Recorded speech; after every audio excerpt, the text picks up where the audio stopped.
Need motivation? Watch a Top 10 with Believe Nation. Hey, it's Carmichael, and I make these videos because you are probably the most ambitious person in your circle, but you know you're capable of more, and you get that push by surrounding yourself with the best. So today, let's learn from one of the best, Tom Bilyeu, and my take on his top 50 rules for success. Enjoy. Have a vision of the person you could become, and to reach the pearly gates, as it were, see who you could have been, contrast it with who you actually are, and be disappointed by the gap between them. And I love chasing that. I think it's a beautiful chase. But what I hope you guys will do, if you ever find yourself at the pearly gates disappointed in how much farther you could have gone, to simply ask one question of yourself every day. Did I give it my all today? Doesn't mean you're always going to win. Yeah. If your life is a series of, yes, I did, you've won. You've won. Guys, the struggle is guaranteed. The struggle is guaranteed. The struggle is guaranteed. The success is not. And like the thing that I beg you guys is to have the guts to fail at something that you love. And when you are on the mud, on your face, and people are laughing, the I told you so's are coming out, that you remember one simple fact. You loved what you were doing, and you left it out on the field. What the f*** else is there? Legitimately, like I'm getting emotional. What the f*** else is there? What more can you ask of yourself than to really try, to really say, I give a shit about this?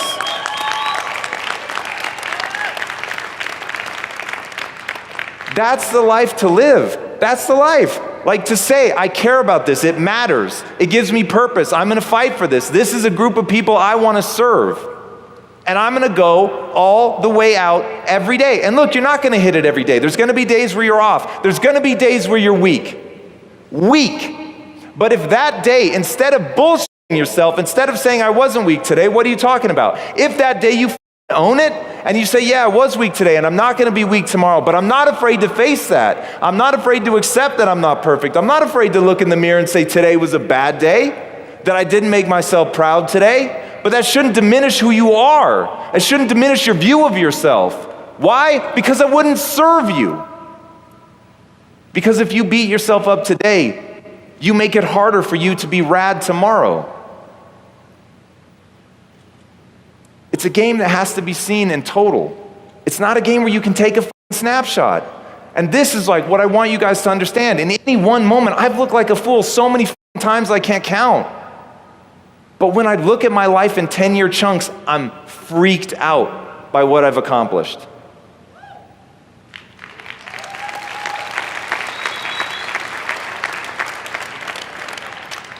So I'm okay if I don't become the ultimate version of what I could become. But I won't tolerate not trying. My identity is wrapped up in if I promise myself I'm going to do something, I'm going to do it. That's big to me. Even if nobody's looking, that's really big. And so I know how I want to feel about myself when I say that. And so I adhere to it just because of that. And I cannot tell you that desire to feel a certain way about myself because I've constructed an identity. I've told other people what my identity is. And I want to feel that like, I want to be impressed with myself. That's the reality. I want to feel that like pride when I say it or when I'm all alone and I'm thinking about who I am and how I'm acting. That feeling to me is so intoxicating that I have to act in accordance with that. That probably comes up in my life. It's got to be close to 10 times a day, because I'll want to relax. I'll want to let off the gas pedal. I'll have just been doing something and I'll be like exhausted and bored with it. And I'll want to go like do something fun. And I'll be like, no. Like I could literally just go do this and no one would know. And yeah, I would know. And so that keeps me in check. So identity drives behavior. That's the big one. At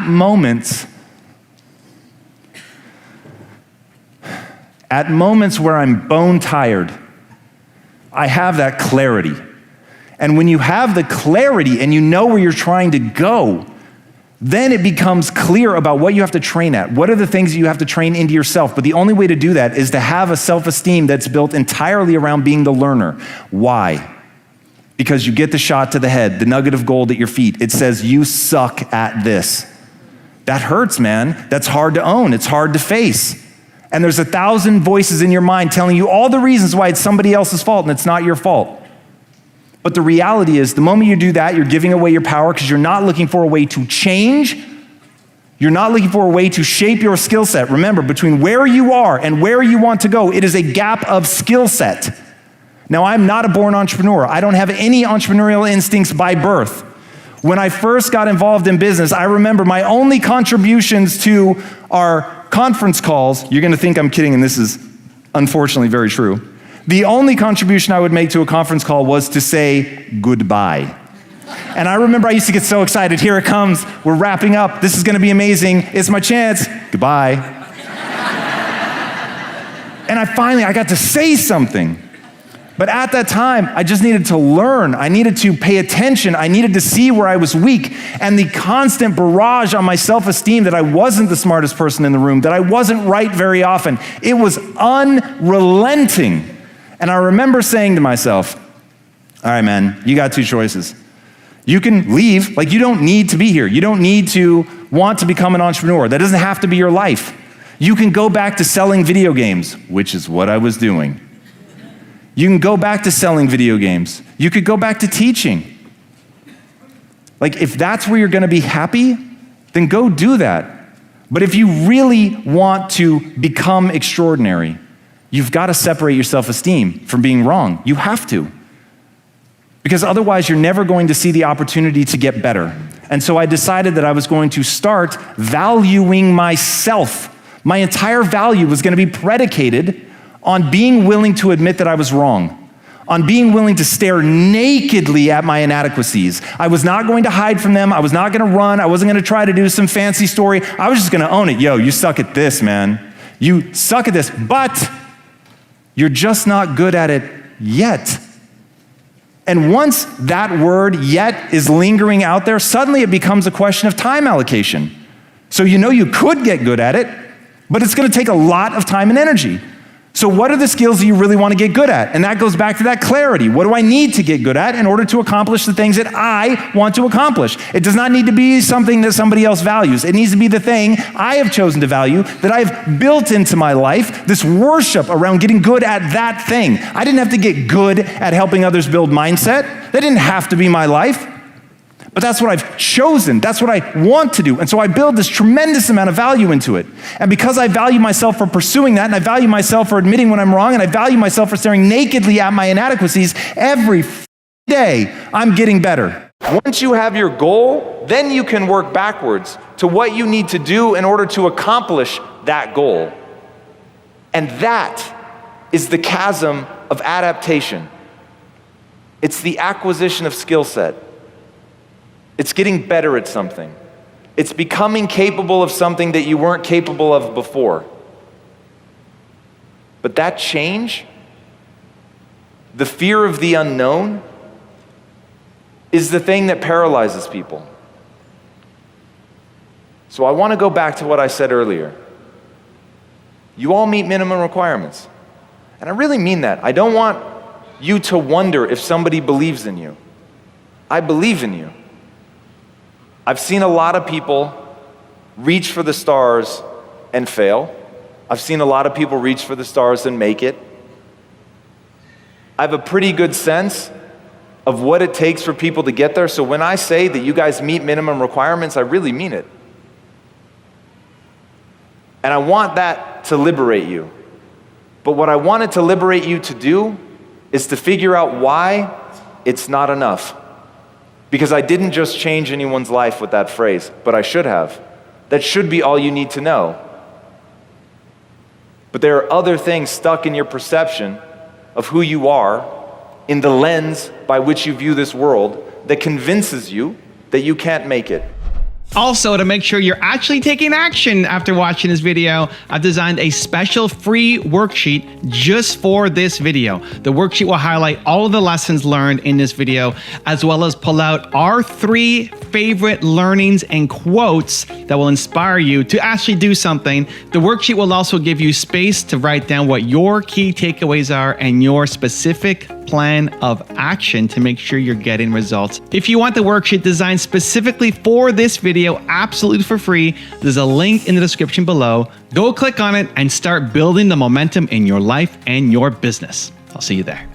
Humans are designed to adapt. We are the ultimate adaptation machine. We can learn anything we set our minds to. Now, you may not want to learn it, and that's good evidence that this is not a fascination that's going to turn into a passion. This is something that you should avoid. But if you can answer the question affirmatively that, do I want to know more about this than anyone else in the world? If the answer is yes, that's a path to go down. Because once you're saying yes to that, then you're going to go in and learn the things you need to do to become extraordinary. And if you're willing to put in the effort, while it may take you longer than somebody else, you will get there in the end if you keep at it, keep at it, keep at it. Because the people that win are not the smartest. It is always the people that keep at it. It's the people that persevere. That's just truth, man. Now, being smart helps, yay. I really wish I was a lot smarter. But I know that I'll beat 99.999% of the people that play regardless of level of intelligence because most people just drop out. Remember that just 15 years earlier, I got out of bed solely out of shame. My mother thought I was going to fail. My father-in-law did not want me to marry his daughter. Brick by brick, day after day, I transformed myself. It was not an uncovering of something that was real and already there. It was simply acknowledging I am a hopelessly average human, but humans are the ultimate adaptation machine. So I can change. I can become whatever I want. And I just became single-mindedly focused on how much I could grow. And now that I was getting value and self-esteem out of growing instead of out of being, everything in my life changed. So 15 years later, my father-in-law visits the US for the first time since we started Quest. And I'm taking him around the production floor. And there's 300,000 square feet, there's 800 employees, the bars are coming off the line at 1.5 million a day. People are coming up and thanking me for having a job and for the way that we run the company and all that. And I turned to him and I said, Andreas, do you remember asking me how I was going to take care of your daughter? And he said, yes. And I said, how am I doing? And he just burst into tears. And the punchline of that story, it does not matter who you are today. The only thing that matters is who you want to become and the price you're willing to pay to get there. Motivation. You have to want it. It has to be something that you were on fire for. Literally, as you were describing it, I was like, oh my God, I would study so much. I would ace this exam. You have no idea. I would absolutely kill this. Because that's my identity. So why is it that you want to do this? Is it that you want to be the best? Is it just the promotion? If it's the promotion and this is just about money, what does that mean? Why does it matter? What are you going to do with the money? Are you the first person in your family to be promoted that far? Are you setting an example for your son or your daughter? Like when you attach it to something that really matters, like for me, it's like, I'm going to dominate. Wherever you put me, I'm going to dominate. That's just my thing. My identity is so wrapped up in outworking everybody else. I love it. So I love going hard, learning, putting more time and energy. My thing is part of my identity. You ready for the secret? Part of my identity is like, I will work so hard at something that people will just assume I'm naturally gifted at that thing, because the alternative to believe that I'm spending 40 hours a week on top of my full-time job to study for that thing, people, they won't believe that I would put that kind of energy and effort into something. But I will. And so to them, it just looks like magic. Now, I love that so much that it becomes very easy for me to use identity statements. Okay? So we've got motivation. We're getting amped about it. It matters to us for some reason. Now we've got identity statements. I'm the type of person that works so hard, people assume it's magic. I'm the type of person that works so hard at something that people just assume I'm naturally talented, okay? I love that. I love saying that about myself. I love knowing that it's true. I love knowing that I can trust myself to put in the time and the energy to own it, because I'm the type of person that knows information is really power. And that if I go in and I work and I get better at this thing, that I'm going to be able to outperform other people, right? Skills have utility. This is one of the most common reframes ever. Worth, being good enough, being right, being smart. Guys, these are very fragile ways to think of yourself. And I understand the temptation because it feels really good when you do feel worthy. It feels really good when you are right. It feels really good to actually be the best at something. But the truth of the world, just the truth of the world, it is this way. You're always going to encounter somebody better, stronger, faster, more pious, more worthy, more whatever. So if you live in a world of comparison, it will rob you of your joy. Even people who, like Michael Jordan, if you put him right now up against most rookies, the rookie's gonna win. Rookie's younger, faster, hungrier. Michael's just lost a step, he's gotten old. So if he were trying to make his life about his glory in that period, let's say he lives 80 years. If he's living for the glory of 20 years, that's the most heartbreaking life I can imagine. So you're going to move in and out of these moments where you are a badass to where you're not a badass. Don't value yourself for that. Value yourself for something that is anti-fragile. Being smart, being right, being good, being worthy, they are very fragile things because sometimes you won't be. It simply is this way. Valuing yourself for being a learner, on the other hand, for trying, that's anti-fragile. Because the more somebody attacks you for being dumb, but you build your self-esteem around learning, the first thing I think when someone says I'm dumb is awesome. In what way? Because I view myself in these 10-year windows. And I know the same people that were laughing at me when I became an entrepreneur, knew nothing about it, and I was who's the kid in the server room, and I was the only one with an office that had no windows, and there were like 9 other computers in my room, and nobody knew who I was, and the only contribution I made to phone calls was to say goodbye at the end of a conference call. I'm not kidding. 10 years later, I own a $1 billion business. Woo! Who the is laughing now?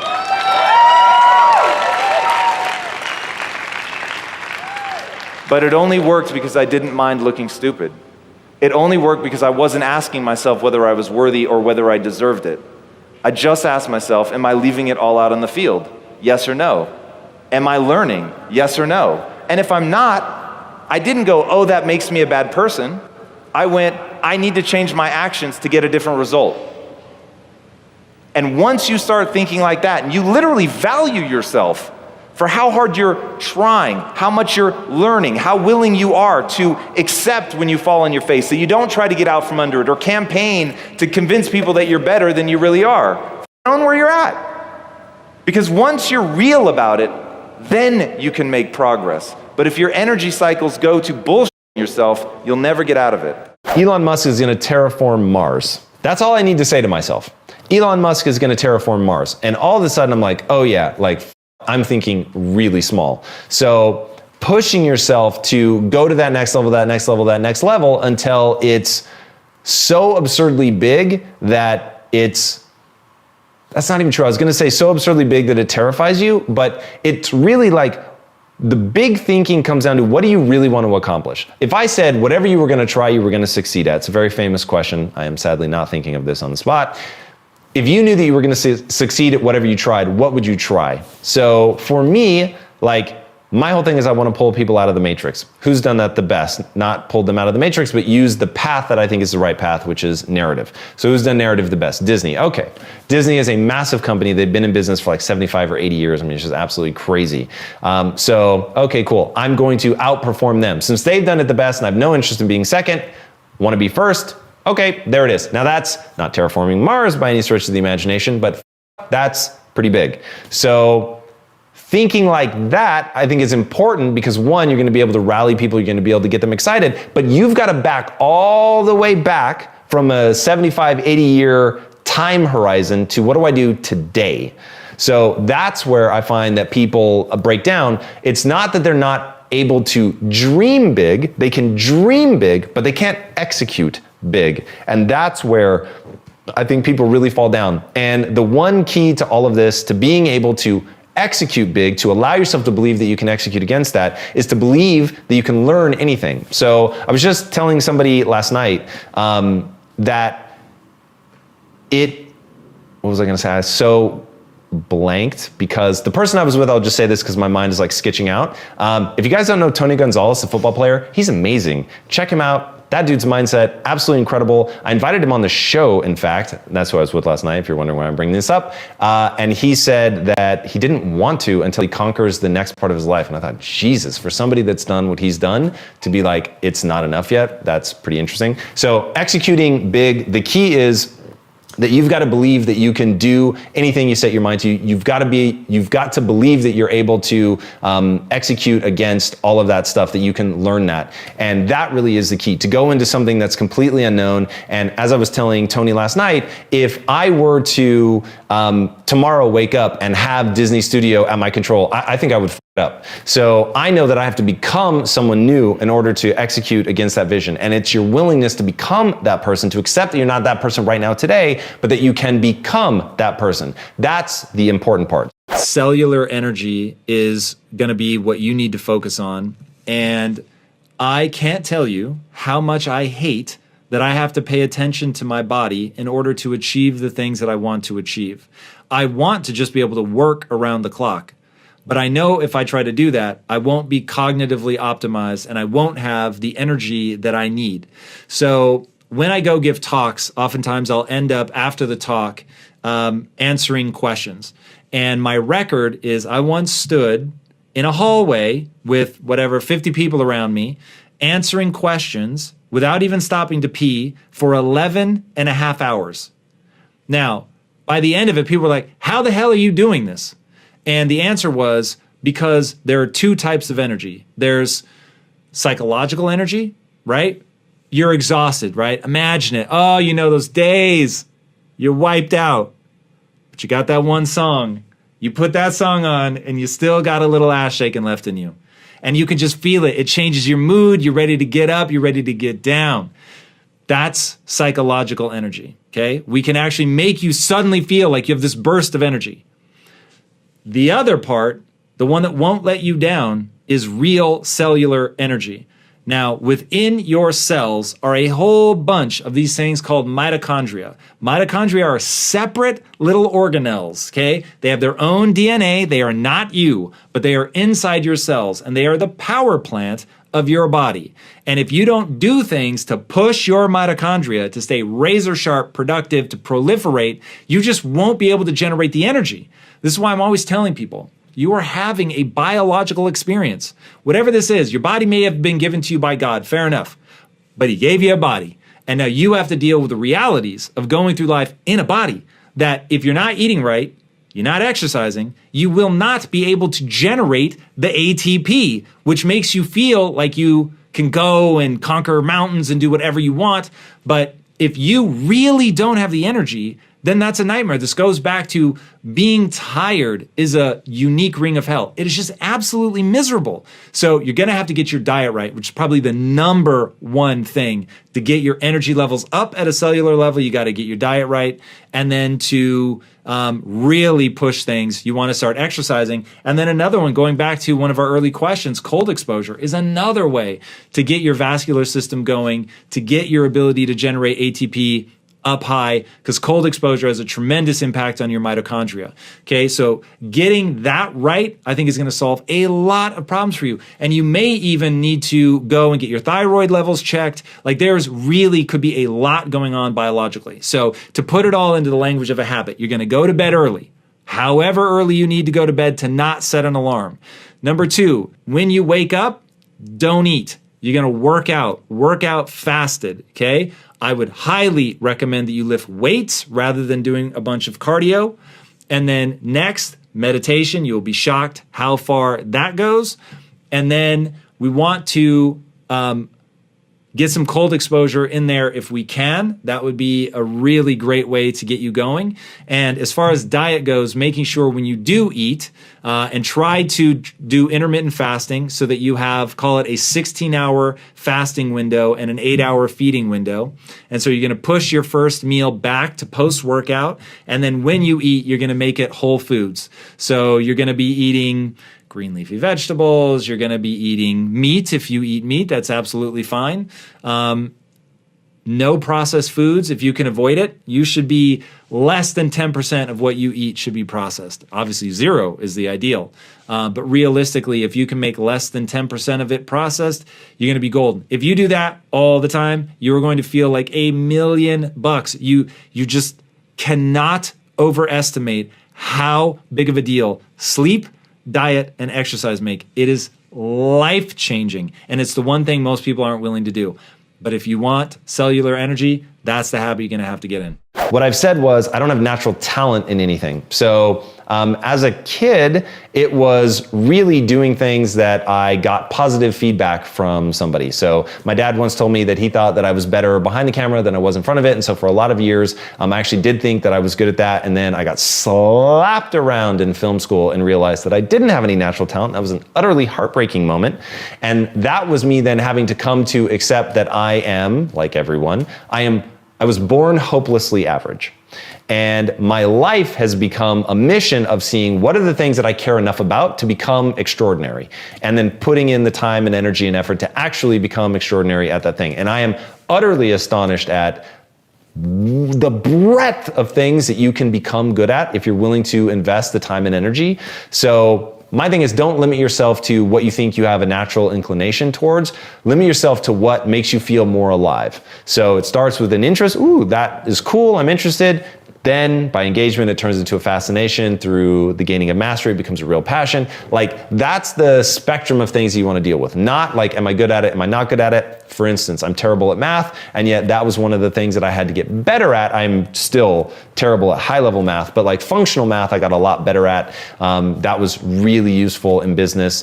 I certainly have I have no natural aptitude in that direction. So, but that's what my goals demanded. One day, I will be over this cough. So that's the key, is what are your goals demanding of you? And move in that direction, put the energy in, break it down, practice it, actually take the time to get good.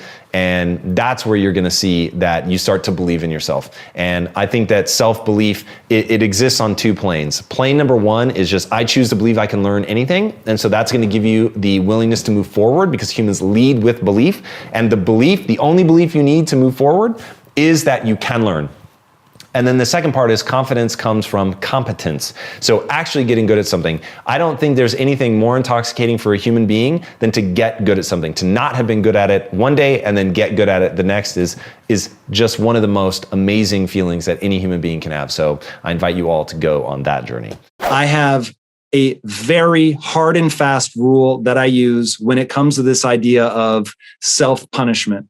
Now, self-punishment can be very useful, but not when it gets to the point where it is diminishing your sense of self, like what I see here. When you can't even let yourself believe that you are worthy of improving, getting better, and accomplishing things, we're now officially in what I'll call a death spiral. So the rule that I put in my life is very simple, and it allowed me to let myself off the hook for things that I had done in the past. And it goes like this. Every human being should only ever do and believe that which moves them towards their goal. Now, their goals should be both exciting and honorable, meaning it should be exciting for you, but it should also not just serve you, but it should also serve other people. So no matter who you are, no matter what you've done, pursuing a goal that is honorable, that uplifts other people, why on earth would you not want yourself to do that? So if we can agree that everybody should be pursuing goals that are honorable, and everybody should only allow themselves to do and believe the things that propel them down that path to actually achieving that goal, now it's not about you, it's just about common sense for human society, for us as the human animal to get the most out of this experience and to contribute the most. Then we have to put ourselves in a frame of mind that propels us down that path. There were so many times in my life where I really believed that I was stupid, or I believed that I was unworthy, or I believed I needed to be punished for something that I had done. And I would get in these loops of like, oh man, I'm not good enough. I'm never going to achieve this. And why am I even bothering? And I realized that even though I would ultimately get past it and be like, look, just do it, I would waste so much time in this beating myself up cycle. So I created that rule that I was only going to do and believe that which moved me towards my goals. So now it's like, am I good enough to do this? Am I worthy enough to do this? Do I deserve to have something positive happen in my life? And the answer is, I'm going to believe that, yes, I am good enough to pull this off. Yes, I am worthy of doing something like this for two reasons. One, I'm only pursuing things that are honorable in the first place. And two, such is the nature of the human animal and the human experience that we should all be getting ourselves in a mental frame of reference that propels us forward. And so I just let myself off the hook that even if I deserved to be punished, it wasn't going to move me towards my goal. It wasn't going to help me contribute to myself, which, by the way, nobody should feel bad about contributing to themselves, but it really wasn't going to help me contribute to other people. And as long as I felt good about the things that I was trying to do and create, it just made sense to let myself off the hook so that I could take the actions that I needed to take in order to help, in order to contribute, in order to thrive. This is one of those things you will only get from your life what you need. What is an aching, burning must-have in your life? Those are the only things that you're going to get. And guys, every time I talk to somebody that is dissatisfied with their life, it is because they do not have a crushing need, something that they must make come true in their life. Do you want to know why the studio is going to work? Because I think about this so obsessively. I have no need to be right. I need the right answer. And because I need this to be successful so badly, my ego is out of the way because I just need to know what is actually going to work. So I am voraciously seeking out people that have better answers than me, that might know more about it than me. Like when you're there, when you're in that position, then you're capable of the extraordinary because you will get the hell out of your own way. So to put it nice and succinctly, it is the only thing that is real. Unless it is an aching need for you, you're not going to be successful. Not at the level that I'm talking about. You've got to find a way to turn it into a need. You've got to. And that's why the darkness, the sickness is so powerful. That's why the bat in Batman is such an incredible metaphor of being unwilling to tolerate anything but success. Here's the thing about happiness. Happiness is by nature transient. Happiness is also a neurochemical state. And for me to get out from under my brain, I finally had to understand that neurochemistry is fickle and it changes from 1 minute to the next. In fact, who's ever had a day, in the same day, where you thought, I'm so amazing? Like, this is crazy. For real, are other people this good at anything? Like, I'm the And then, I'm not joking, 40 minutes later, you're like, oh, man, I am spastic. I can't believe it. I'm never gonna succeed. Like, this is a joke. I'm a total piece of Who's ever been there? All right, that's essentially universal hands in the air. So just know the next time that you have one of those down moments, remember, everybody else is feeling that. The joke is on all of us. We're all feeling it, but we think we're the only ones, so we hide it. So we get in these loops about happiness. Look, happiness comes and goes. It's super transient. You're gonna feel it 1 minute, you're not gonna feel it the next. That is the nature of things. Burn that notion into your head. That is the nature of things. All right, well, if I know that it's there, if I know that it's predictable, then I'm not gonna let it whip me into a frenzy. I know that, as I'm sure Mr. Jay Shetty would say, this too shall pass. Learn that phrase and learn it well. This too shall pass. The highs will pass. The lows will pass. So don't focus on happiness. It's too transient. Focus on fulfillment. Fulfillment is defined very simply. You work very hard for a set of skills that have meaning to you. You care about them in and of themselves. And those skills that you have worked so hard to obtain, they allow you to serve not only yourself, but others. That's the key to making this highly social animal fulfilled and to have something that sustains over time. Fulfillment is born of suffering. It's born of doing the hard things. So even in those dark moments, you can see beauty. You can experience the joy of being alive. You can experience the joy of having loved ones because it endures. Fulfillment endures. Now, you're not going to feel the neurochemical high of it all the time. But when you look inward and ask yourself, am I busting my ass to serve not only myself but others? If the answer is yes, it's really hard to keep feeling badly about yourself. Focus on fulfillment, and you will make yourself impervious to the sways that is happiness. I want to make a very clear delineation between being optimistic, being positive, and having low standards. What you just told me is that you're both positive and optimistic, and you have low standards. So that is a deadly combination because you can feel good, it's all possible, oh, we f***ed up, oh, it doesn't matter. Like, that means you might be happy, and that's awesome, but if you want fulfillment, which is far deeper and longer lasting than happiness, then I think you need to click over into holding yourself to a higher standard, really becoming capable of something that makes you proud, becoming capable of something that serves other people, to be a benefit to the community, to your tribe, all of that. Like, that's where life gets profoundly interesting and where you feel a deep connection and a deep sense of well-being, which transcends any momentary happiness. So that would be my thing. Hold yourself to a high standard. And my thing, look, you gotta want something. You've gotta want something. This is like a big frustration in my life. I find that most people, A, don't even want anything that badly, and B, they really haven't taken the time to turn that want into an absolute crushing need. Now, that is a fan the flames process. I already went through that earlier in the episode, so I won't do that again. And here's the reality, and this was summed up by Ray Dalio. I cannot believe I blanked on that name for a second. Ray Dalio in his book Principles, he said, I don't know if the way that I've gone after my life was such tenacity and high standards and going for broke. I don't know if that was better than somebody who optimizes for a stress-free, low-key life. I don't know which is better. I just know that that was the only way I could have lived my life. And that is exactly how I feel. I don't think the way that I go about things is better. I just know that it's true to who I am and who I want to be. And for that reason, it fills me with excitement. It fills me with joy when I'm going all out, when I'm going for broke, even when I have to embody rage to get people to wake up, to snap out of it, to keep going, to see where we need to go, or even if it's just aimed at myself.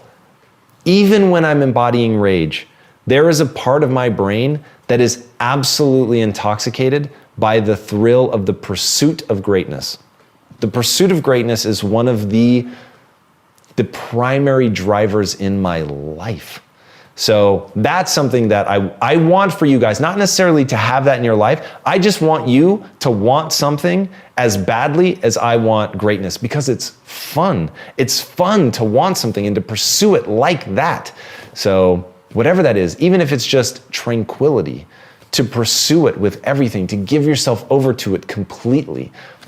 I cannot recommend that highly enough. I went from scrounging in my couch cushions to find enough change to put gas in my car, to helping build this technology company. I was hired as a copywriter and I worked my way up. I became a multi-millionaire inside that company on paper, and I was miserable. Miserable. And I thought, this is a joke. I'm living the cliche of money can't buy happiness. What the f-? How many people had to say it and I still didn't believe it? Like, how many people literally have to tell you money is not going to give you the thing that you want? I've had every opportunity up here to be like, yeah, get rich. That shit is cool as hell. And here's the thing, people will chase money forever. Why? Because it's real. Money is real. Money is powerful.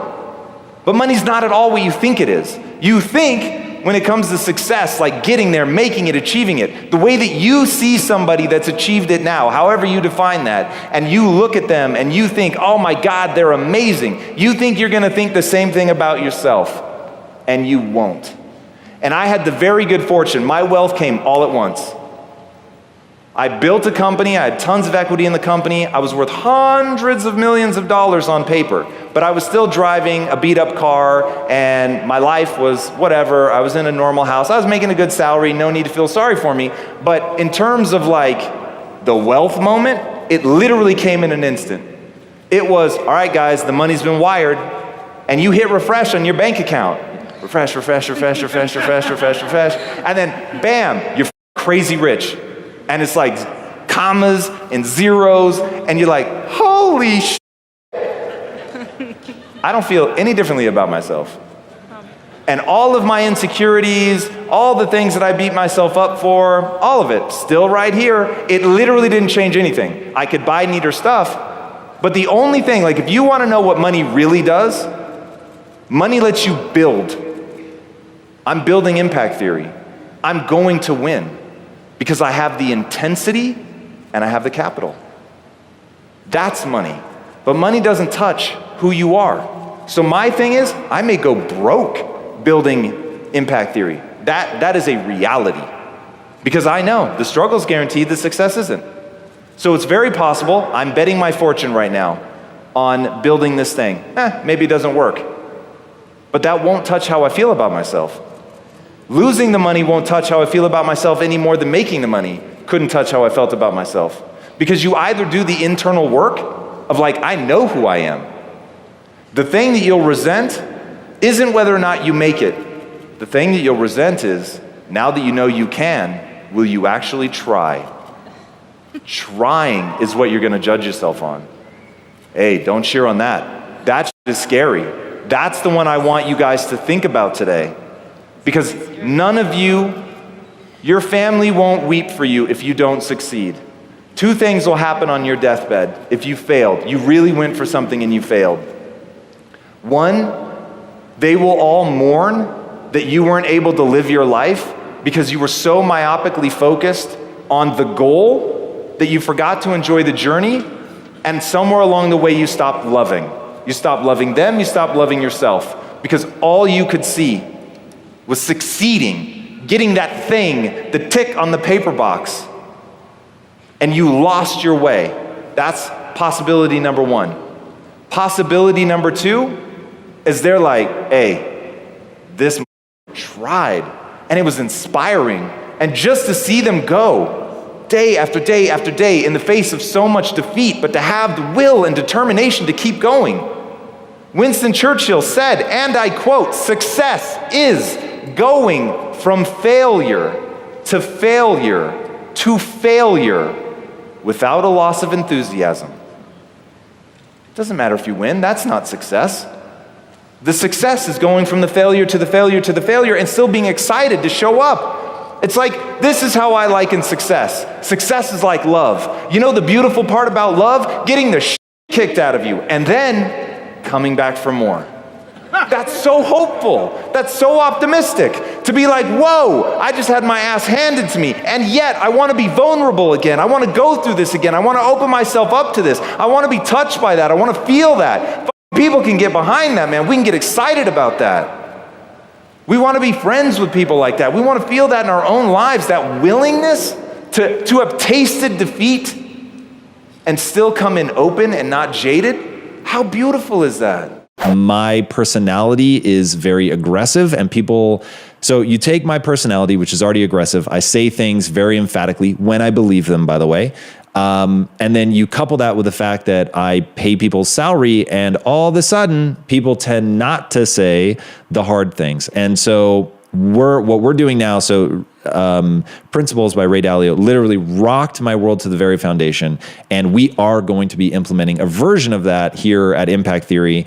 And that requires people to come out of their shells. Now, I have to do a very good job of making sure that the people understand, and this is the answer to your question, you have to do a very good job of making sure that people understand that you really want that feedback, that you're not going to slap them around for giving it to you, that you really want to get better, that you value their insights, but that you also have to understand that not everybody's believable in everything that they're going to tell you. So creating the environment where you're spending the most time getting the answers, the no bullshit answers from people that you actually think have valuable feedback to provide you is very, very important. But never negating somebody that's not necessarily high in the believability score, but has a very sound set of logic that they're using to break your personality down or whatever. So that's really, really important. And it starts with showing a willingness to receive that feedback, to not be punitive, to not get passive aggressive. You really have to open your mind to that. Thinking about all those negative things is effective, then we're going to do it. If letting those negative things go and looking at the more optimistic side of what could become what we could build works, then we're going to ignore it. We're going to move forward. Now, the reality is both of those things are true. You want to look at where things went wrong. You want to assess what the problem was that caused for that mistake to happen in the first place, for the betrayal or whatever may have occurred. Now, the key is when you look at this and say, there are bad people in the world, there are people that want to do me harm, then you've taken a neutral incident. This person, just to make it extreme, this person betrayed me. Okay, as Shakespeare says, there's nothing either good or bad, but thinking makes it so. You've made a value judgment on that. Now, one way you could say is, people are bad. Like as a default, it is so easy to go to the negative side, to cheat on somebody, to take what you can get, to take advantage of the situation, that people are looking to lure me into a sense of trust, and then they're going to abuse that trust. And it's just the nature of people. Well, the reality is that does exist in human nature. Like we know that humans can be incredibly selfish, but whatever you look for, you're going to find. So I want to introduce you to this idea of it doesn't matter what you look at, it matters what you see.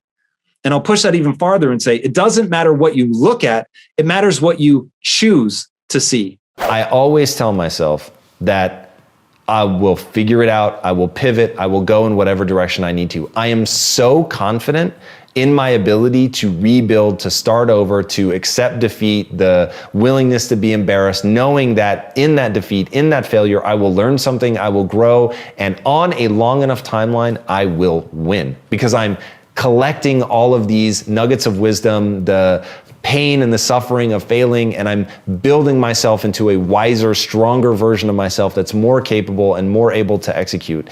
And because I don't build any of my pride around my success, I build all of my pride around my pursuit, that gets very easy. And I just want people to understand that about me.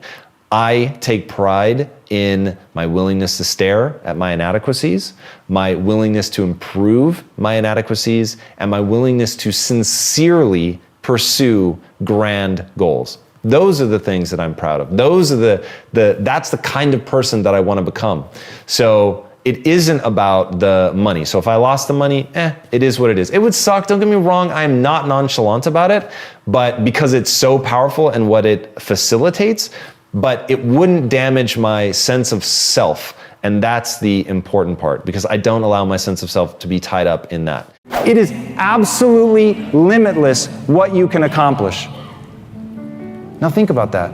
If that's really true, if what I just said is true, that human potential is limitless, then how you spend your time becomes a spiritual consideration. So when you guys part from here, one, stay in touch with each other, because you're gonna need that. Because if you're gonna start pushing the limits, if you're gonna show how much somebody in your position can influence other people's lives, if you're gonna show people the power of what you do, if you're going to show people the depths to which you can touch another human's life, if you've seen the look on somebody's face who has been transformed by what you've done by them, to see them transform their vision of themselves and to watch them before your eyes go from believing that they can't do something to realizing that they can, that they have untapped stores of potential. That moment is so beautiful, I would say, you should be willing to pay any price. So go out and do it. All the information that you need is out there right now. Go read a book, go listen to a podcast, find somebody that's been successful in the way that you want and listen to them. The bad news is you won't take all of their advice. You'll take some of it, some small percentage, but the reality is you're gonna have to go out and try and suffer and fail all on your own to learn. Now, the great news is it works, and it works really well. And if you fail and suffer and fall on your face and get back up enough times and really reflect on it, then you're gonna get better. And Ray Dalio has an amazing math equation, which I'm gonna use so much. I think it's really, really powerful. And that is pain plus reflection equals progress. And I think that that's incredibly, incredibly true. And the human animal just needs that bit of pain. It is the compass that's going to allow you, if you reflect on why you're feeling that pain, what you did wrong, how you failed, you don't deflect, you don't make it somebody else's problem. You really just look at, how did I f this up? If you look at that and are willing to make the changes, you really will make progress. I don't see a way to really have grand scale change without the suffering. That's the truth. All of the, self-improvement talk in the world is useless if you don't learn to become self-aware. Now, here's the great news. This is a process. Now, there are certainly some people that take to it a little bit more easily, and maybe you really struggle with self-awareness, but I'm going to walk you quickly through the process of how to gain some more self-awareness. So it goes like this. In your body, there's this thing called the vagus nerve. The vagus nerve is the biggest nerve in your body. The vagus nerve runs all over everywhere, touches every system, goes into your gut, down your limbs, everything. Now, most people think of the body as the brain telling your body what to do. And then a little bit of information from the body. If you hurt yourself or whatever, you're going to get a pain signal or a pleasure signal. But for the most part, it's a top-down system. Read Lisa Feldman Barrett's book, How Emotions Are Made. That book flips all of this on its head.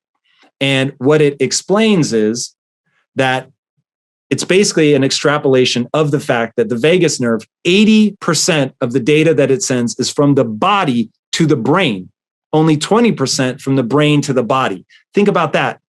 And that emotions start in the body. So a big part of self-awareness is getting in your body, feeling your body, figuring out how an emotion manifests itself. Do you start to get flush? Do you feel jittery? Are you anxious? Are you angry?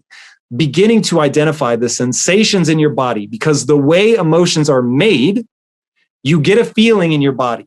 Your body then maps that feeling on to what was happening the last time that you felt that. Oh, the last time you felt like that, you were angry. The last time you felt like that, you were scared. The last time you felt like that, you were in love, whatever. And your body tries to map, or your brain tries to map that body sensation onto a familiar state. And then once it goes, yeah, I know that this is fear, boom, all the responses that come with fear, and you go. And so one of the ways that people talk about anxiety, at a physiological level, anxiety looks very similar to excitement. And so one of the loops that a cognitive behavioral therapist, for instance, would tell you to do is to go, oh, I know this feeling. This is excitement. Not, oh, I know this feeling, I'm super anxious. Oh, I know this feeling, this is excitement. And you constantly work to reframe that feeling as excitement. Now, the super weird thing is it works. Your brain actually believes what you tell it. So your brain is quite literally coming up with a backwards compatible story to try to make sense of the feeling, but it also allows you to put a conscious reinterpretation on top of that feeling.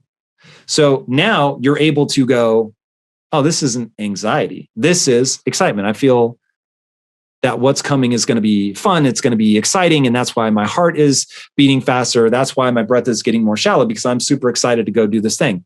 Now, when you first start doing it, of course, it sounds like BS and you're calling yourself out on it. But if you repeat it and you go through that process enough, it really does begin to come true.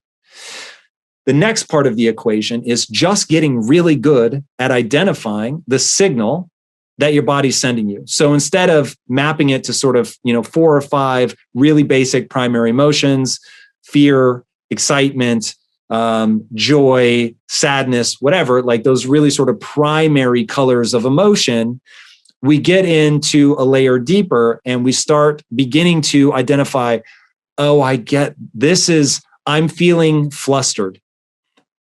Why am I feeling flustered? Oh, they're saying that I'm short and I'm insecure about my height. So, oh man, this isn't me that I dislike them. This is that they're tapping into my insecurity. The biggest argument my wife and I ever got into was over a cup of tea. Over a cup of tea. We got into this huge screaming match. It almost ended our vacation, what little vacation we had at that time. And I remember thinking, this is crazy. Like, we are legitimately yelling at each other. We are about to turn the car around on the freeway and go home and not go to our vacation over a cup of tea. And so finally, we just said, all right, hold on. What are we really fighting about? And that was the beginning of realizing my body sends me a signal. It's making me agitated. I blanket interpret this as, oh, I'm angry. Why am I angry? Oh, because they wasted time having this cup of tea. When in reality, it was this way deeper thing about respect. And I felt like she wasn't understanding how important it was to me to have taken time off to go on this vacation, to spend money. We were so poor, to spend money on a hotel. So I wanted to be there the second they would let us into that room to feel like I was getting the most out of my money. And for her, she's like, oh my God, I'm finally heard and understood that we're going on vacation. He's giving me some of his time. And so I'm going to start my day out with a cup of tea and just bask in, going slow and not, being hard charging for a minute. But we weren't understanding each other. And so we had this huge blow up over the tea. So beginning to identify in real time, my body's telling me something. I don't want to shove it into this primary basket of emotion. I want to figure out what's really going on. That some egregious percentage of the time, it's somebody's triggered an insecurity about something. You're not feeling respected. You're not feeling loved. You're not feeling smart. They make you feel dumb, make you feel poor, whatever you have your insecurities around. And when you can actually talk about those insecurities, now things begin to unlock. But it begins with that process of, I feel something in my body. What is it? Put a name to it, make it as nuanced as possible, and then articulate it out loud. When you start doing that enough, all of a sudden you're able to get to that very quickly, and that will change the game. A lot of people struggle with their family. Now, here is the hard reality to be faced. For a lot of toxic people, the right answer is to just distance yourself, to not be around them, to close that door, create the boundaries, and make sure that you don't have to deal with them. And the reality is that option is on the table even for family. But if you guys are anything like me, the idea of cutting them out of your life, even if they're difficult, I'm grateful that I don't have toxic people in my immediate family, that is for sure. But nonetheless, there are certain people that I wouldn't cut out of my life no matter what their mindset is. And so because that's the harder group to deal with, I want to address that first. So let's say that there's somebody in your life. It could be your parents, could be a sibling, could be a loved one. And for whatever reason, you're unwilling to carve out that boundary and just say, I'm not going to have them in my life. Then it becomes part of the toxicity is that you're taking on what they're saying. And this is where I want you guys to understand. You don't even have to make a big scene about it. When people try to put something on me, tell me that I can't be something, I can't do something, the way that I live my life is a mistake and I'm hurting myself and I'm hurting other people, I don't have to take that on just because they believe it. And then more importantly, I don't have to convince them otherwise. So it is okay for people to have a negative opinion about you. And one thing that I want you guys to understand is when somebody is coming at something with that kind of negativity, when where they live is a negative place, when their worldview is this dark and gloomy place such that they feel the need to moralize to other people, to tell them what they're doing is wrong. That is such a gnarly place to live. It is a corrosive mentality. And so people that imbue that, not only do you not need to take it on, not only do you not need to convince them, but the thing that's probably going to serve you the best in that moment is compassion, to understand that living in that mentality of self-righteousness, of seeing the faults in other people without having the self-awareness to see your own mistakes, your own foibles, the problems with your own mentality, to be so outwardly focused that you feel that you need to go around telling other people how to live or to judge them. That is a punishment unto itself. And part of the reason that it's a punishment unto itself is anytime that you are looking to the outside world for the problems, you fail to recognize in yourself your own deficiencies, which stop you from progressing. Now, if I'm right, that progress is a foundational pillar to human happiness, which everything I know about life and humans reinforces that that is a true statement, then anything that stops you from seeing yourself clearly is something that holds you back. It stops you from having that progress. It stops you from building a life of joy. And at the end of the day, living a joyful life is really the sum total of this. So when people are coming after you like that, and they're not coming to you from a place of compassion or empathy, that darkness, that bitterness, that anger, that vitriol is its own punishment. It is corrosive. It does hold people back. It will stop them from ever having the joyful life that they want. The most joyful people in the world, the only fingers they ever point are thumbs, and they point them back at themselves. And when you look for what you can control, when you look for the things that you can do differently in your life to get a different result, now all of a sudden you realize that you're not out of control. You're not powerless. There's no reason to feel hopeless because you can get better. You can improve. You can recognize where you are deficient. You can recognize what your goals demand of you, and then you can just go about building that skill set, improving yourself, and getting the outcomes that you want in life. And that progress in and of itself is the reward. It is the thing that leads to joy. Ray Dalio has a principle called believability. Everybody needs a believability score. Now, this guy takes it to the extreme.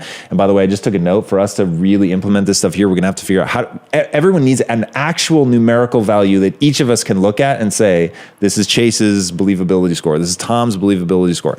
So you really do have to like make it quantifiable. So if somebody's giving you advice about something that they have not done in their own life, then they have basically a 0 believability score.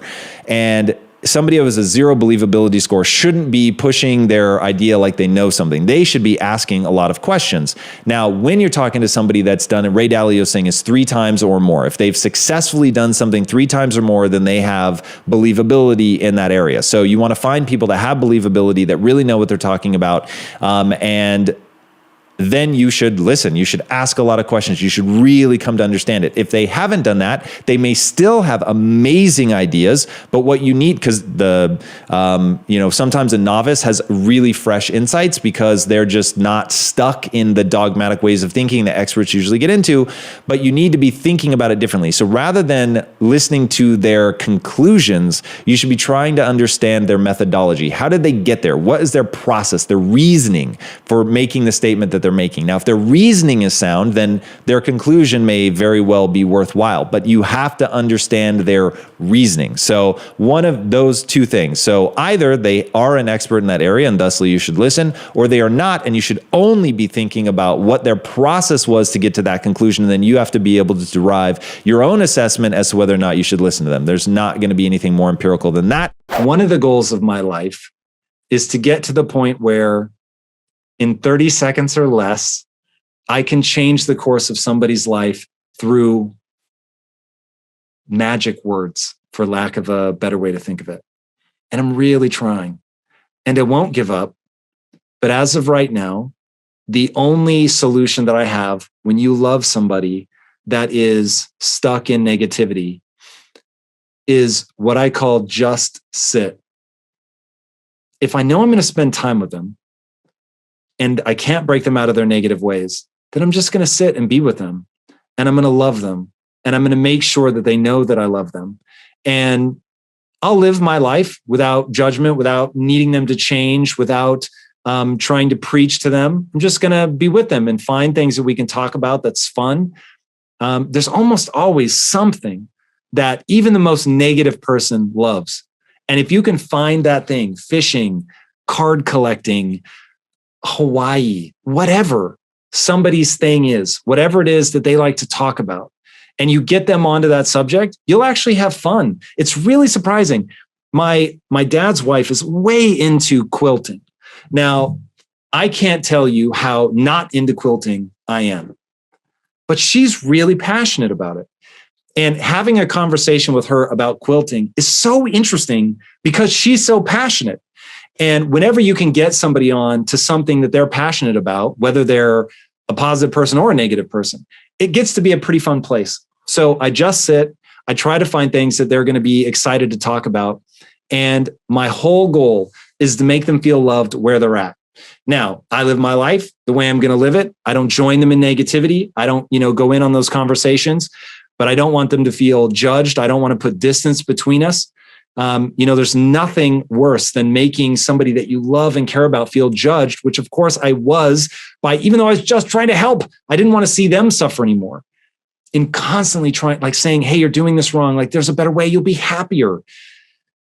It just made them feel judged. And it was putting tremendous distance between me and somebody that I cared about. So it works. It will work every time, but you have to let go and know that they're going to suffer until they're ready to change. When you find even something like a conversation, you find that your mind is wandering. Some of this is just training yourself to focus. So we live in this eternally distracted society where we're constantly seeking those dopamine rewards that you get from checking your phone or whatever. Now, you didn't list that as one of the things that is your problem, but meditation is the answer, sort of regardless of what the impetus is, regardless of what it is that you find yourself being pulled towards, whether it's the squirrel, as you say, or something else. Training yourself to be able to extend the period of time where you're focusing on one thing is going to be extraordinarily helpful. And it can be as simple as just coming back to the breath. This does not need to be a grand spiritual thing that you do, though I think that there are huge benefits to meditation on that side, but just training your attention, learning to apply your attention to the thing that you want to focus on is a skill. All of this stuff is a process. And once you understand that it is a process, then it becomes something that you can train. And so sitting in a noisy room, it doesn't even need to be a quiet room. In fact, it might be better practice, certainly as you get more advanced, to do it in a noisy room so that you learn when something pulls your attention that you have control of bringing it back. And in a meditative practice that's focused around the breath, you would just come back to the breath. In a more mindfulness approach, you would use any sensation that you can to come back to this present moment. It could be the noise that you heard of reminding you that you're there in that room. It could be if your feet are starting to tingle because of the way that you're sitting. It's, feeling your back against the couch, whatever. Using something that is in that moment to remind yourself to be present, to be there, not to let your thoughts drift. And you'll find that in the beginning, like, man, every 3 seconds, my mind is wandering. I'm going to something else. And it may even take you minutes before you even realize that your attention has wandered. And in that moment, you bring yourself back to the breath. You give yourself some grace. You don't panic that you have let your mind wander, and you just keep doing that. And day after day, you will find in the beginning, it's every 3 seconds, and then it's every 10 seconds. And then you might be able to stay focused on your breath for 30 seconds. And one thing that I did a lot in the beginning is I would just count my breaths. And I would find in the beginning, I couldn't complete a single breath cycle and stay focused on my breath for the 4 parts of a breath cycle, right? The inhale, hold. The exhale, hold. Those 4 parts. That's my meditation practice. Very simple, 4-part, what they call box breathing. And it's just box breathing. Those 4 parts make up the 4 sides of the box. And I couldn't make it through a single breath without my mind wandering. And then I would get to the point where I could do 10 breaths. And then now I'd say my record is probably somewhere around 16 or 17 breaths. I don't think I've ever made it to 20. But that's a pretty long time when you're breathing slowly. I would say it's maybe 2 minutes, something like that. It's a long time, at least for me, to be able to keep my attention totally uninterrupted on one thing. How do you deal with people that show irritation when you speak, but don't address what their problem is? I love this one. Okay, so here's what I do. I call that shit out in real time. Now, I don't call it out like, yo, what are you doing? I call it out like, hey, let me know if I'm misreading, but you really seem frustrated. It is so scandalous. Nobody ever does that. Nobody ever acknowledges the elephant in the room. People feel like they can say something however they want to say it, and you're only going to be able to comment on the actual words that they say, which is bullshit. That's some weird convention that just isn't true. And if you take the time to say, hey, totally, I could be misreading this, but you seem frustrated. No, I'm not frustrated at all. You're coming across aggressive. And if you can help me understand why, because if there's something that I'm doing or saying that's upsetting you, I want to understand it. And if you're saying that not as a gotcha, but really actually trying to understand it, like you're trying to disarm the situation, you are more than prepared to point those two thumbs at you. You're more than prepared for you to actually have done something that you didn't see that might have upset that person, they might really have a legitimate grief. And if you come at it from that standpoint, and you're not trying to trick them, trap them, you're just actually trying to understand that desire to understand. And when they realize there's nowhere to hide because you're going to point out the way that something is being delivered. And by the way, I will throw people a lifeline. So when I say, hey, I'm really just trying to understand, you seem upset, frustrated, agitated, help me see, because if I did something, I would want to address that. And then if they keep demonstrating that they're angry, but keep saying that they're not, then I would just say, help me understand the level of aggression that's coming across now. Do you think I'm just misinterpreting it? Whatever. And so then we go down that path. Now, in a fantasy land, there's somebody nearby that you can actually pull in. And so at Impact Theory, we always tell people, don't go have one of these arguments alone. Grab another peer, or in the case of a company, somebody that you report to essentially moderate the discussion. So you could say, hey, if you think I'm misinterpreting the signal and that there is no frustration or agitation here, I'm perfectly willing to be told that I'm just misreading the situation. And so then if it's like they're having a hard time recognizing that they're being frustrated, if we were alone and there's nobody there to moderate, then I might say something by way of a lifeline like, is it possible that when I said this, that hit you the wrong way? And so you sort of pre-masticate the idea for them. Maybe you have an insight that they're unable to have, and recognizing that a lot of times people are angry, but they don't have the self-awareness to understand what's happening. So they're getting frustrated, they're angry about something, but they're not even sure why or what they're angry with. Now, as somebody who's had that happen to me, where I'm like, why the hell am I getting sharp all of a sudden? I have nothing but empathy and compassion for whoever's going through that. So again, I'm not trying to trap them. I don't want them to look bad. I'm going to help them navigate their way out of this. And I'm not trying to win. I'm not trying to prove anything. I'm trying to understand. And if you go into it trying to understand, now the other person feels that. You can hand that olive branch, or you can say, hey, why don't we take a minute, go our separate ways, let's come back, rediscuss this, and I'll try to see if I can understand what I might have said that upset you, or to understand why I'm misreading you, or whatever. And if that's sincere and you're not just trying to trick them, then I think you will be shocked at how far that goes. If Quest Nutrition and Impact Theory were to go out of business tomorrow and you were to lose all of your money and material possessions, what would you do? Starting from scratch, what are the first things you would do in the first 90 days? Oh, God, this is awesome. Okay, so what would I do? Okay, step number 1. Mourn. So honestly, like I would allow myself a period of mourning, and I would define that. Now, I'm not going to stand still during the mourning period, but I think the reality is you have to, okay, who am I kidding? I wouldn't do that. I would defer my mourning.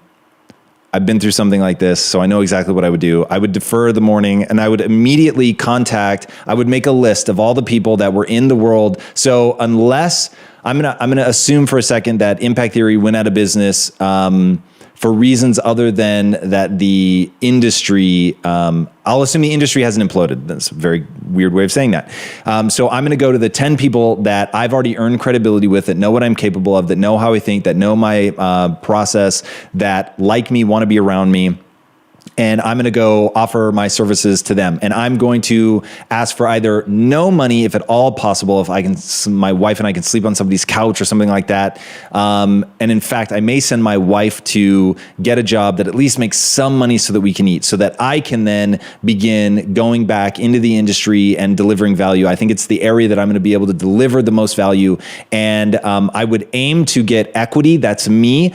So that people understand, look, my business may have failed, but here's my vision. Here's where I think I can add value. I would go in and I would have such a freakish level of detail for what I would be able to do for their company, and then I would be asking for equity. Equity is a big thing for me. So I wouldn't worry so much about salary. I would just make sure that I was making enough to eat. My ego isn't tied up in the house. So as much as I love the house and I love all the worldly possessions, my ego is tied up in my ability to learn and my willingness to suffer. Like if you really want to know what makes me an egomaniac, it's those things. So why do I do an 11-hour Q&A? Because I know nobody else can do it. So, and it's just like every minute that passes, I'm getting more and more arrogant about it and feeling great. And it's not like an ugly arrogance. It's like a fun arrogance of belief in myself. So I'm going to go to them with a scary detailed plan about the way that I'm going to help their company. It is not bullshit. It's not fluff. I will really be breaking down how I can help their company so that I can go in and crush that meeting and say, look, you know what just happened? I will own my mistakes. I won't bullshit. I'll say, this is exactly what happened. This is what I learned. This is why I'm not going to make those mistakes again. And this is what I think that I can do for your company. This is why I think that I deserve equity. And I'm just going to go down that list. Someone is going to say yes. I would first go down everything that I want to do in the film industry. And if I don't get any bites there, then I would immediately go down food and nutrition. And then literally guaranteed one of those two areas somebody would bring me on as an equity partner, because my pitch would be ridiculous, to the point where if all they did was take the meeting, their business would be better for it. So I hold myself accountable to that, to real results. I would be the best interview they ever had. I would be trying to give away every idea for their company that I have, because I know ideas are a dime a dozen and all that matters is execution. So they will be in the meeting thinking, oh my God, if this is what he's willing to do just to get like a meeting with us, what would he be willing to do if we actually brought him on and started paying him something? So, and again, I would throw my ask financially in the dirt. And I would say, look, I'll work at this for a year. And if Lisa's working and we can afford to eat, I would work for free. And I would say, I'll do this for a year. I have no problem. What I want is the equity. And then I would work my way back up. So yeah, I actually get excited answering that question, because if you can't face the loss of all your material possessions with excitement, it means that you don't believe in your abilities, and you need to spend time focused on your abilities. You're the average of the 5 people you spend the most time with. That's just true. But now it's become so common to say, and it's like every Instagram post, that I fear it's going to lose its meaning. Who are you spending time with? Because if you're spending time with people like you're spending time with people like me, I'm raising you up, or I'm just not going to spend time with you. So it's like, now if you get in a mix of people like that who are like, man, we'd love for you to raise up to this level, but if you don't, it's fine, but we're just not going to spend time with you. All of a sudden, that desire to belong to something powerful that you can see is going to lead you to your dreams. And I remember saying to my wife over and over and over, they are the surest path to my success. I don't know anything else. I just know if I can hang on to these guys, they're going to make me better. And so that was through all the years of being embarrassed and developing actually massive anxiety, because I was always behind. I was always the dumbest person on the phone. I was always the dumbest person in the room. And it was like, was I going to be willing to emotionally go through that to get great? And most people can't. So here's the thing. Now imagine, I'm not the only person they said, hey, this is a startup. You can have any job you want. I saw 12 people, maybe more, come and go over the years. They just couldn't emotionally deal with it. And so I remember thinking to myself, why is it that I'm able to do this? And the answer was, I could self-soothe faster than anyone else. So I would get kicked in the face and I would do something really dumb. I'd be called an idiot, told how stupid I was. And then I'd just be like, all right, I need to recenter. And that just became my obsession. I need to be able to emotionally get back to complete neutral so fast that you don't even see it register on my face. How'd you do it? How do you do that? Literally practicing. So remember, at the same time I'm reading about the brain, voraciously, I'm reading about people that understand human behavior, I'm getting into cognitive science, neuroscience, like really going into it. So I'm reading all this stuff going, whoa, we're just a chemical processing plant. There are physiological hooks into these chemicals. So, hey, if you're mad, scared, whatever, but you force yourself to laugh out loud, you will change your neurochemical state. And you literally, your experience is the neurochemistry.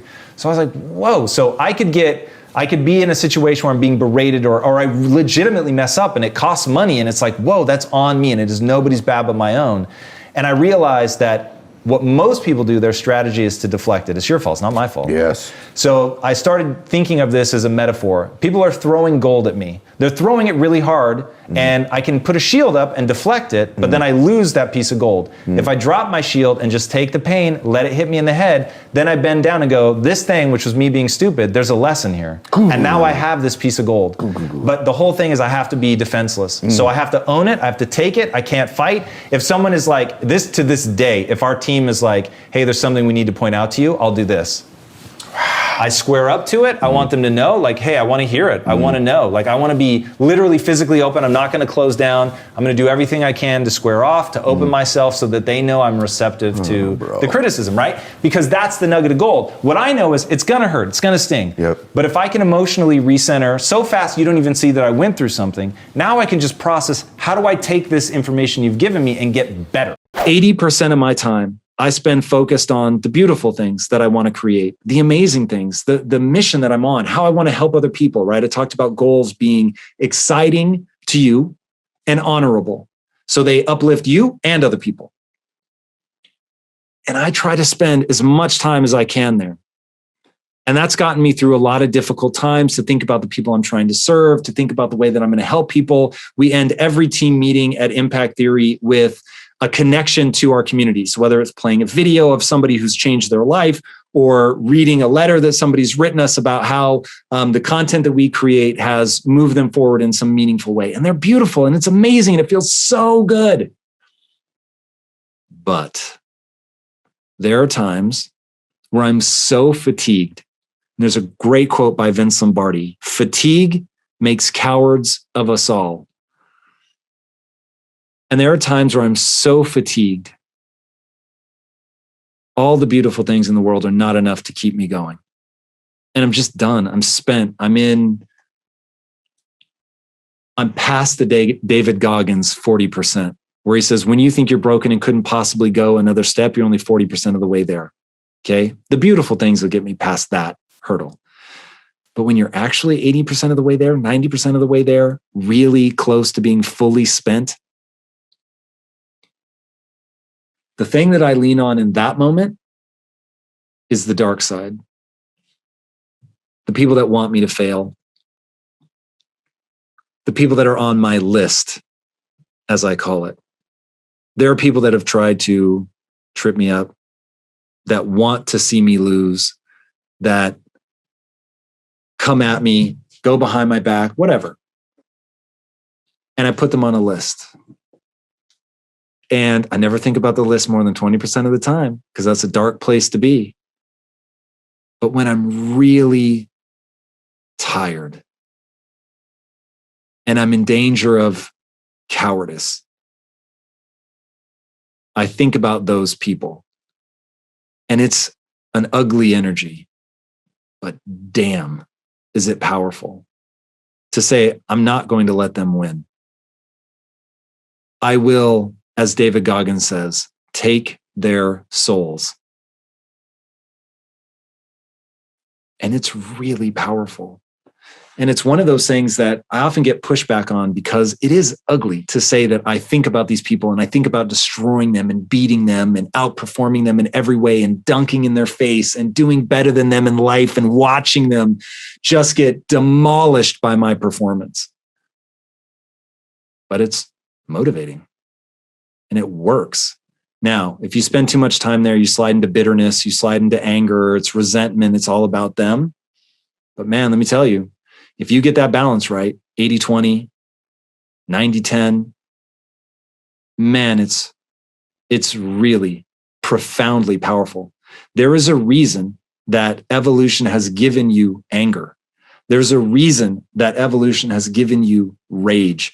There is a reason that evolution has given you righteous indignation. You do not need to think that you are anything special. It is absolutely okay for you to be hopelessly average. Why? To me, the most powerful thing that you could believe about yourself is that you're the average human. Now, why? I actually think it is less powerful for you to think that you are above average. Because to think that you are above average means that you are valuing yourself for being better than people. It's a super vulnerable position to be in because you will inevitably meet people who are better than you. And what do you do with your ego then? Then it's really crushing. You thought you were the man, and now you encounter somebody that's better than you. They slap you around, they outperform you, they dunk on you, whatever. And now, whoa, like you've got to rebuild and claw your way back. Versus saying the following: the average human is the ultimate adaptation machine. As a species, humans have chosen to respond to cultural and environmental cues. So we do not come pre-programmed like a horse that comes out of the womb. 10 minutes later, it's ready to rock and roll. It's running around doing all the things that a horse can do. A human, on the other hand, has this huge period of development after birth where we cannot take care of ourselves. We can't walk, can't hold our own head up. We shit in our pants. It's crazy. But what that does is it allows us to drink in the environment that we're born into and adapt. So the average human is the ultimate adaptation machine. Therefore, being the average human means you're a learner. That's it. You're not exceptional. So you're not putting any of your psychology, your self-worth, your pride into being better than somebody else. It all comes down to valuing yourself for being the learner. So, hey, cool, you wasted a bunch of time at school. No reason to hide from that. It was a waste. We're not going to repeat the mistake, but we learn. So you've got the self-awareness to see that it was a mistake. Now it's just like, what do you want to do? What do you want to get great at? Because if you apply yourself, even if you're not good yet, you can get good. How do I know that? Because you're the average human. And the average human is the ultimate adaptation machine. This is all about disciplined, focused energy into acquiring a skill set. It's what I call the only belief that matters. When you believe that time and energy directed at something through deliberate practice will actually make you better at that thing, now all of a sudden it's like, I can get good at anything if I apply myself. And now all of a sudden your behaviors align with your belief. That's why that belief matters so much. Because if you don't think you can get better at something, then why would you apply any time and energy to it? And if you don't apply time and energy to it, then you really won't get any better. So it becomes this loop of, well, I believe I can get better, therefore I try, therefore I actually get better, therefore I try harder, and you get in this virtuous cycle. This is hugely important. That is one of those things that will govern the rest of your life. You value yourself for learning, getting better at something, and applying yourself.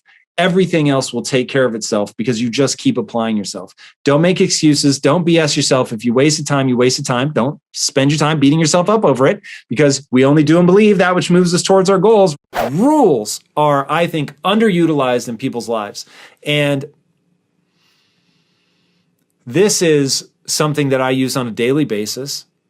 And the rules that I have laid out in my life allow me to stay on track. So for instance, you have a problem in the morning of facing an inadequacy. Okay. So you know something about yourself, that you like the out of thinking that you don't have time so that you don't have to face, I set a goal, I gave that goal a deadline and I missed that deadline. And that means, punchline of punchlines, that I'm not good enough, which is true if you add the modifier yet.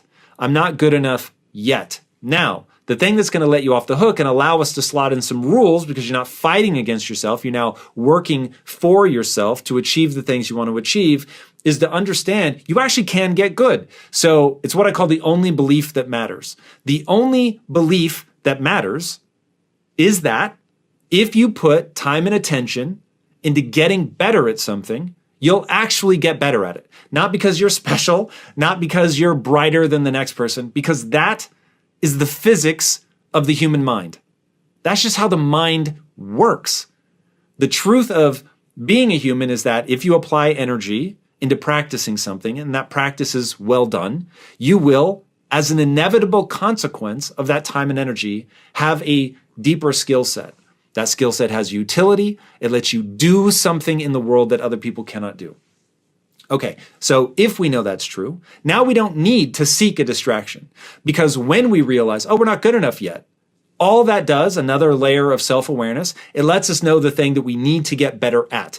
And now if I apply my time and energy to that thing, I will actually improve. So, okay, cool. Now I need rules to make sure that I clear that space for me to actually get good at that thing.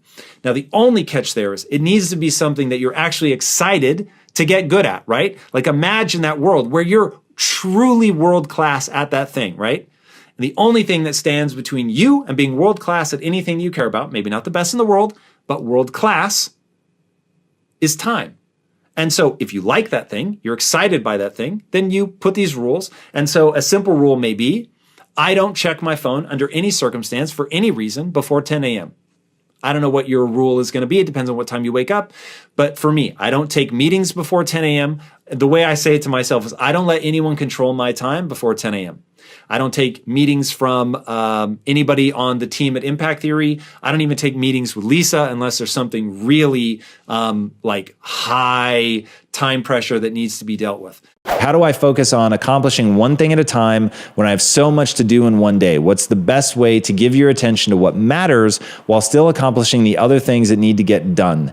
Example, I have lots of schoolwork to do every day, but also want to spend time learning the things I need to achieve my goals. All right, so this is all about getting really efficient with your time. So you're gonna wanna make a list. I titled mine important things and title yours whatever you think is best. And on that list, it's all action items. So it isn't just pontification. It's going to be, here are the things that I need to do and in order. So make sure that they're in order of what Tim Ferriss calls the lead domino. So you want to knock over that, the thing that then will cause other things to fall over first.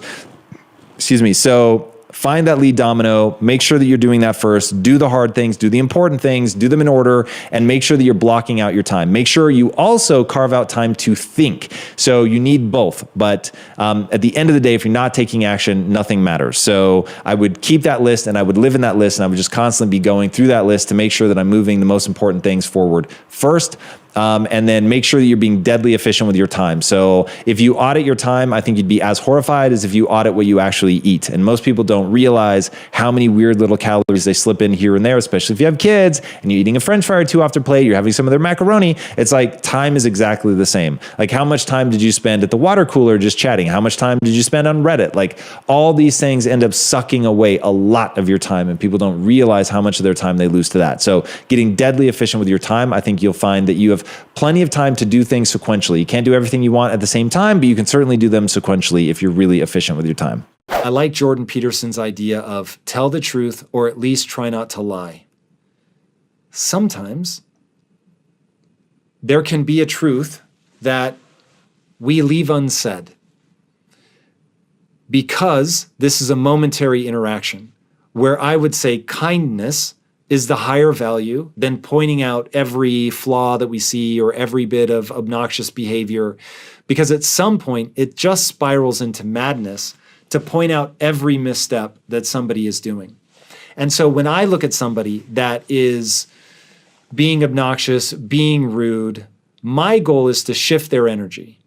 How can I get them back into a place where they're feeling good, they're feeling warmth, they are in a place where they feel kind, right? Because most people, it isn't that they are incapable of kindness. And if they are, like imagine how shitty that life would be. Somebody who never experiences kindness, joy, warmth, connection, that would truly be its own hell.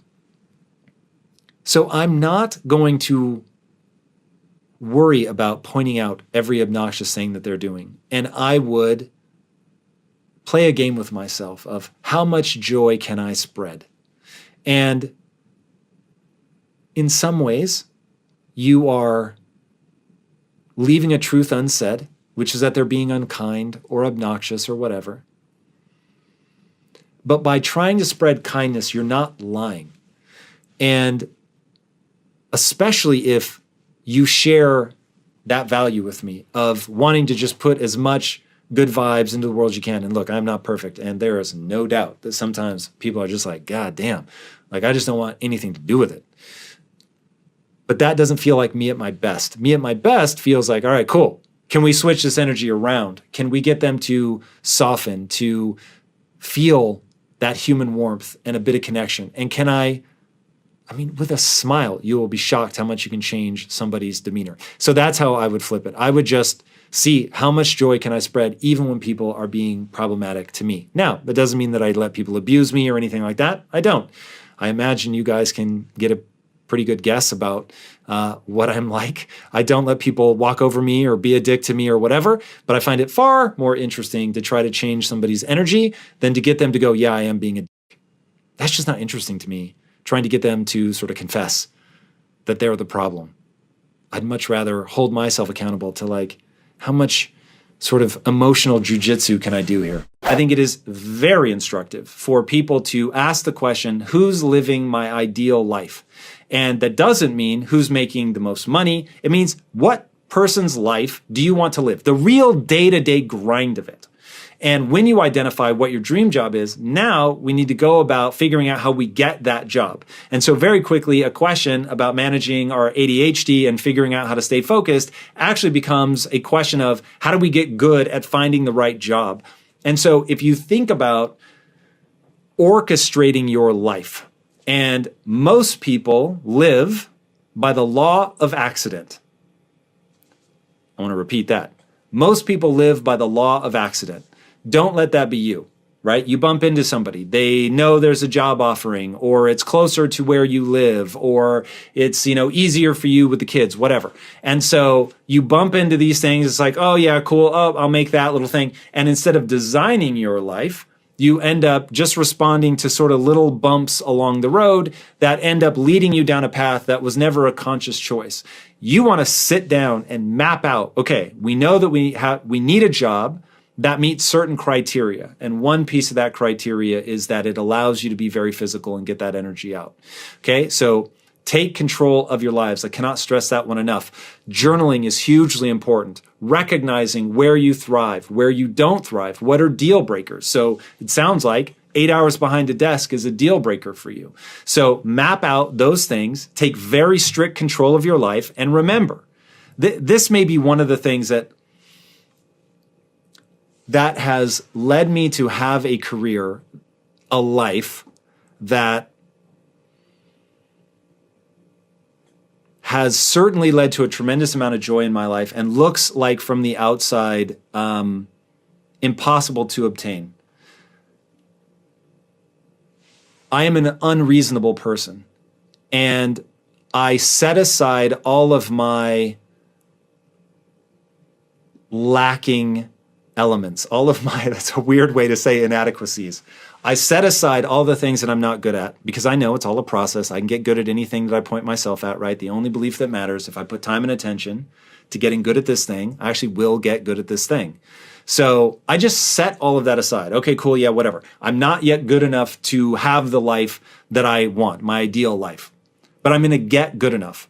And from that, I plant a very unreasonable belief inside my soul, which is I can have any life I want.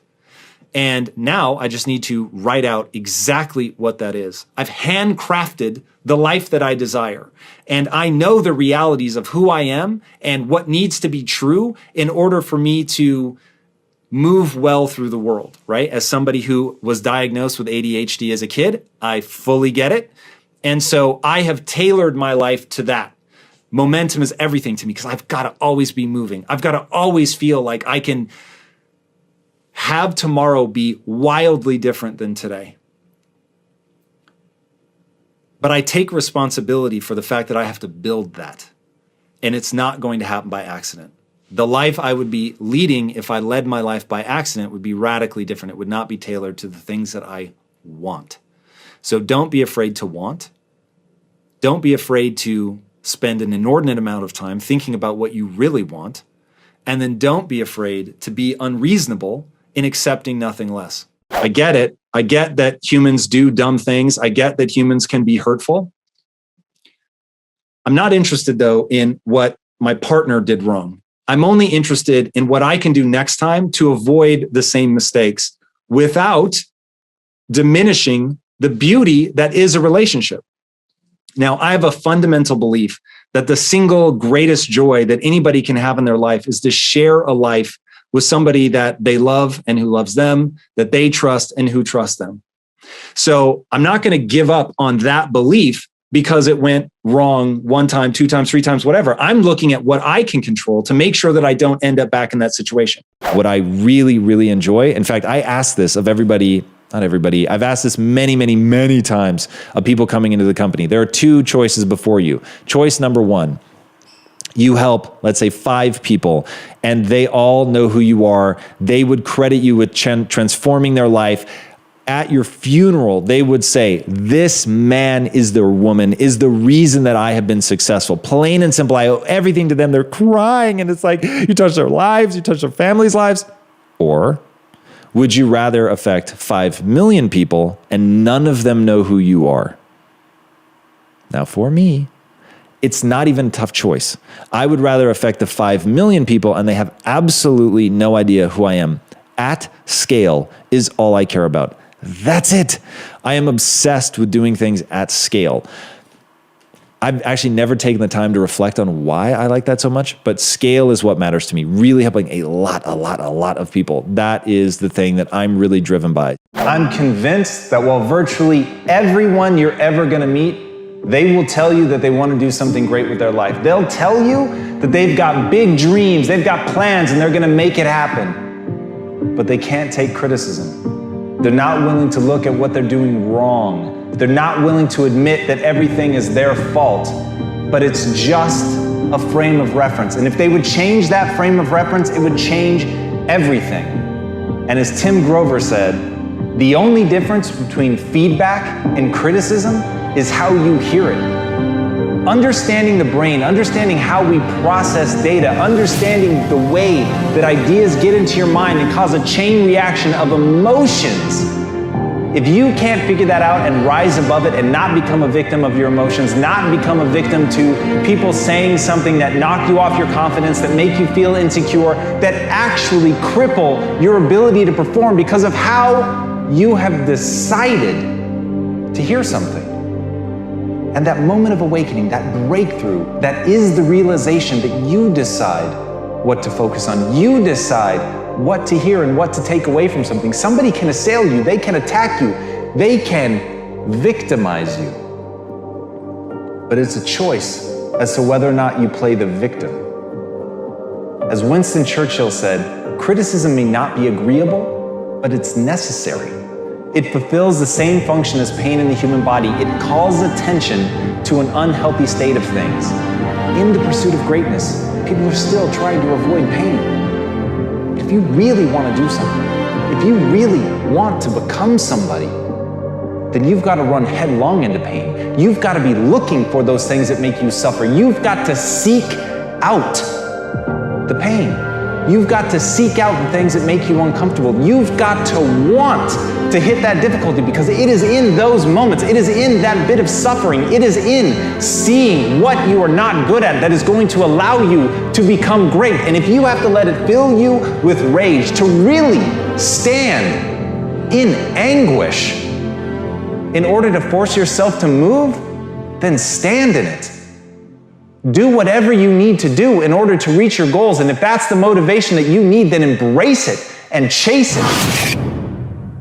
As Tony Robbins said, the purpose of pain is to move us into action. It's not to make us suffer. So in that anguish, in the excruciating pain, find no suffering. See the joy in it. Welcome it like an old friend. And the day that you can welcome your pain like an old friend because you know, like a friend, it is taking you where you need to go. It is spurring you into action. It is pushing you to become something. And the process of rebirth, my friends, hurts. But whether you choose to suffer or not is your choice. Because remember Tim's words.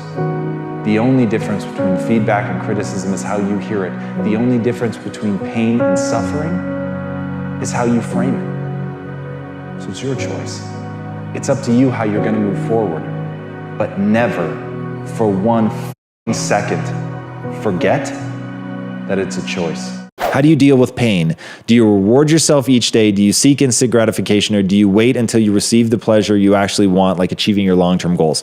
So it really depends on what the pain is. If it's an acute pain, I force myself to lean into it. So like when I'm at the dentist and it really hurts, then I'll actually open my mouth wider to make sure that they get like absolutely no subtle signal for me that I'm in pain, because I want them to do whatever the hell they need to do, no matter how much it hurts. And then I'm rewarding myself in a self-congratulatory way for not being a wuss and for dealing with the pain when it's in service of something that I actually want to do and achieve.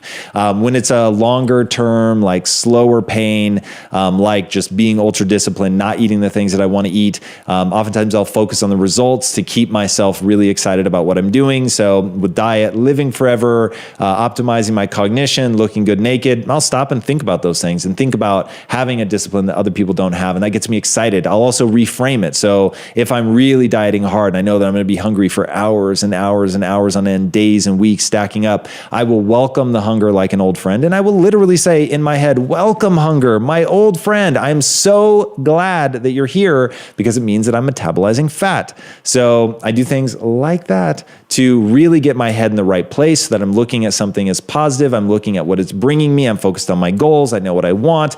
I'm focused on the identity of being the kind of person that's willing to do that. And again, it's self-congratulatory, because you're really stoked that you've got the discipline and the ability to do that stuff. So learning how to be self-congratulatory in a way that isn't gross, that doesn't make you an egomaniac, all of that stuff, I think is really, really important. And people need to learn to do that, to have compassion, to have love for yourself, to really be stoked on who you're becoming, I think is a really, really important thing. There's a phrase that I think about often, and that is action cures all. If you have a problem, I promise you, thinking about it isn't the solution. Taking action is. Hey, like you, I would go watch a bazillion YouTube videos, but I wouldn't watch a bazillion YouTube videos on how to do something before I tried it. I might watch a couple videos, but I mean literally a couple videos, and then I would immediately get involved in that thing. And you will find that in doing it, in trying to pull it off, you learn infinitely more. You now have context for what you're learning. You now will maybe steer your education in a different direction. I just cannot stress enough. You've got to take action. You've got to take action. And in that, all that din, that noise, you're going to begin to realize, like, wait a second, these people don't even know what they're talking about, because I'm actually out there doing it. These people do know what they're talking about, so I'm going to be listening more to them. But action cures all. Like, that has to be the mantra that everybody lives by. I cannot tell you that the thing that has propelled me forward is I am so unafraid of embarrassing myself.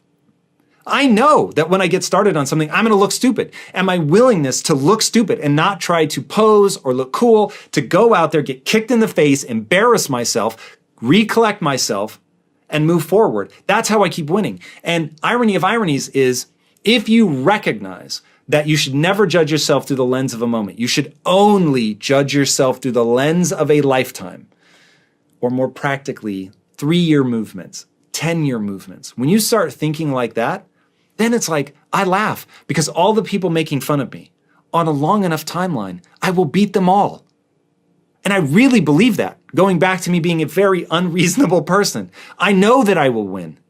On a long enough timeline, I can beat anyone at anything, because I have the only belief that matters, that if I put time and energy into getting better at something, I will actually get better. Now, most people can't do it. Most people cannot get their ego out of the way. Most people can't eliminate the distractions. Most people succumb to the paralysis of indecision. They're so afraid to be embarrassed that they let that noise, right? The very well-defined sense of distraction from other people's voices stop them from growing, from learning, from trying, from taking action. Now, if you take action and recognize, I'll get better, these guys can make fun of me, they're never going to stick with it, they won't be able to deal with the emotion of getting embarrassed, of failing at something, of recognizing that you truly aren't good enough yet. Now, most people don't have the word yet. That you do. You will use that as a weapon. And I know people hate it when I use war language, but I love it. You will use it as a weapon that you will wield in your quest for success. As Nelson Mandela said, education is the most powerful weapon you can use to change the world. Wherever you are right now listening to this, I want you to burn that into your mind. The most powerful weapon that you're going to have at your disposal isn't a gun, it isn't a sword, it isn't a bomb. The most powerful weapon you will ever have at your disposal, if you really want to make change, is knowledge. It doesn't mean going to school. It can be books, it can be a mentor, it can be somebody else's failure, it can be your own failure. But whatever it is, to always be learning, to be learning something today, knowing that that's an investment. And as Robert Louis Stevenson said, don't judge each day by the harvest you reap, but rather by the seeds you plant. And that's what knowledge is. That's what the learning process is you're learning something today that you may not even understand how it's going to be valuable. But one day, that piece of knowledge is going to come to your aid. One day, that thing that you learned is going to be something that you're going to lean on. One day, that thing that you've worked your ass off to understand better than anybody else in the world, it's going to help you change the world. But you have to be doing it now. You have to be learning with an obsession. You have to understand that ideas in equal ideas out, and that you have to chase that knowledge down, that it is a relentless pursuit, and that like you would build an armada, like you would create a stockpile of weapons, you must create a stockpile of knowledge. You must learn and learn and learn, and you must hold yourself accountable every day to planting those seeds, to getting better, to learning more, to understanding things more broadly. When you do that, there will be nothing that won't be unlocked to you. That's what I want you guys to understand. It doesn't matter where you are now. It doesn't matter where you started, your circumstances, the money, the people that you know. None of it matters. What matters is how much are you willing to learn? How good are you willing to get? How much knowledge are you willing to soak in? Because that will become your weapon. That will be how you rise up, and that will be the thing that will protect you when you need it most. What tools can I use to help shut off my brain from the millions of ideas when I've chosen one to give all my energy and focus to? I left my job as VP of a major food company after 10 years a year ago to start my own business, and I struggle with being my own boss now that I only have myself to hold myself accountable. But this business is my livelihood and my future and my passion project. All right, I love this, man. I can relate to this heavily. All right, I've always said that the thing that sobers up entrepreneurs faster than anything is to have your house on the line. When you've got a wife, kids, just rent to make, whatever, even if you're a solo flyer, but you know you've got to eat, all of a sudden you become real sober about either something is working or it is not. And when it is not working, man, you better make a change and make a change ASAP. There's some real clarity to that. Now, I would say that you want, and I can predict the kickback I'm going to get on this, but this is the truth. And because I live it every day, as 50 Cent said, I came in the game humble. Can't nobody tell me now.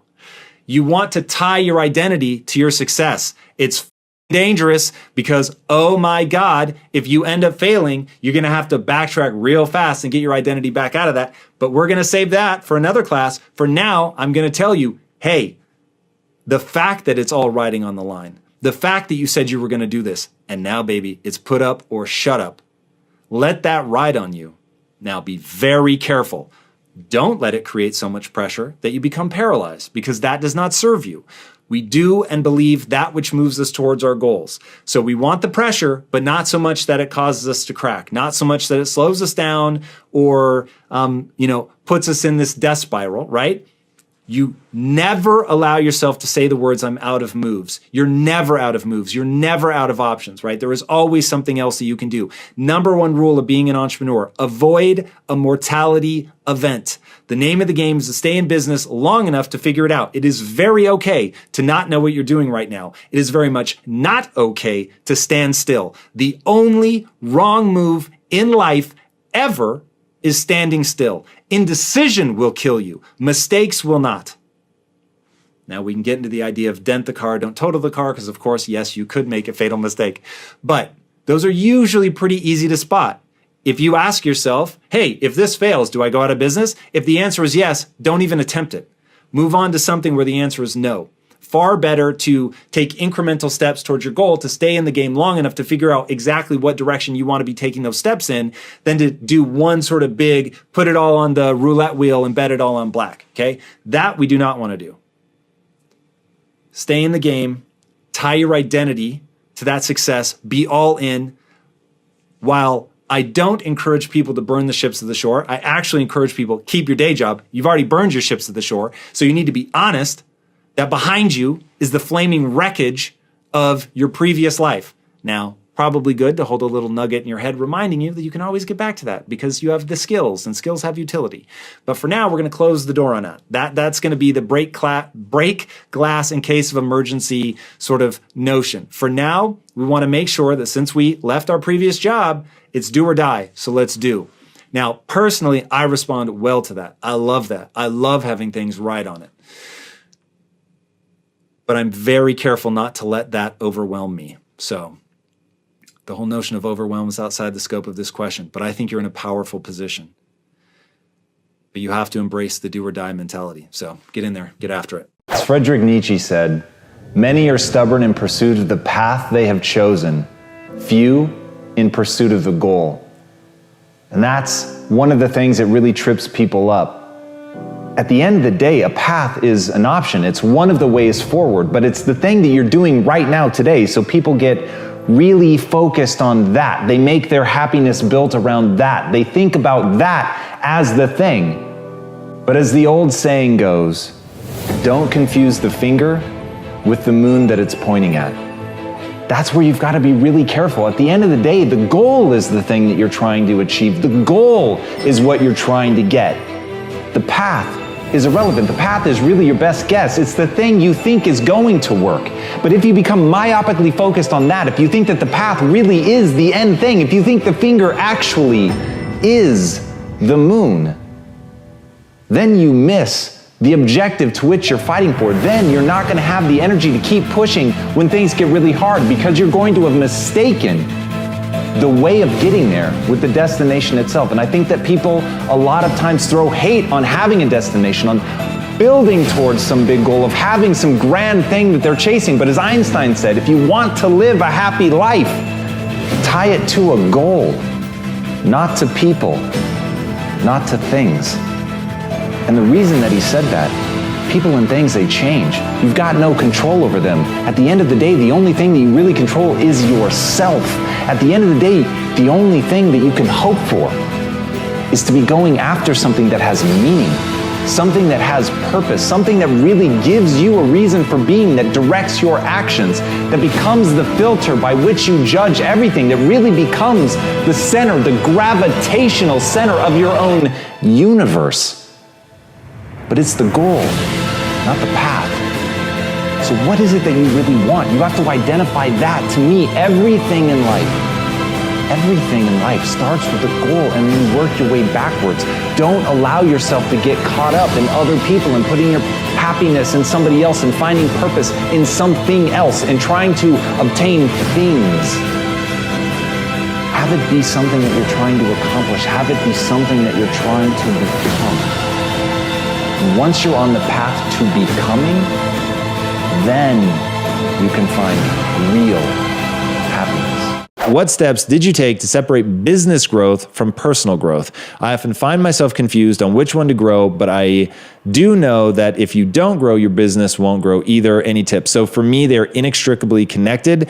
And my advice to anybody, whether you're a linchpin employee or whether you're an entrepreneur, there should not be any difference between yourself as a person and what you're doing as a job. You spend 50% of your waking hours at your job. 50% of your waking hours are at your job. So, and that's assuming, I think I did the math at like a 40 or 50 hour work week. So if you work as much as I do, where it's like 90 hours, sometimes more, then it's like, okay, at some point, like if there is a difference between who you are as a person, the things you want to learn and grow and get better at, and what you're spending all that time on, I don't think you're going to look back too favorably on your life. And quite frankly, I don't think you're going to enjoy the moment, because I'm not a legacy guy. I don't think about, like, I am not at all worried about what I'm going to think on my deathbed, because hopefully my deathbed isn't a very long endeavor. So I would rather live my life the way that I'm enjoying it right now today. Like, I'll just tell you, I'm going to regret on my deathbed. I will for sure regret not having kids. 100%. Like, that is so patently obvious to me. And when people ask, like, aren't you worried you're going to regret it? Not even a little bit, because I would regret having kids today.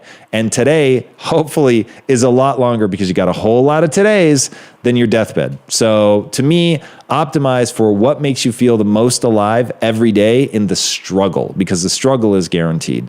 So that's where I like to spend my time, thinking about that, thinking about the things that are making me the person that I want to become right now in the moment. If I'm fighting with something at work, that I'm still having to learn the skills that I would want to learn even if I wasn't at work.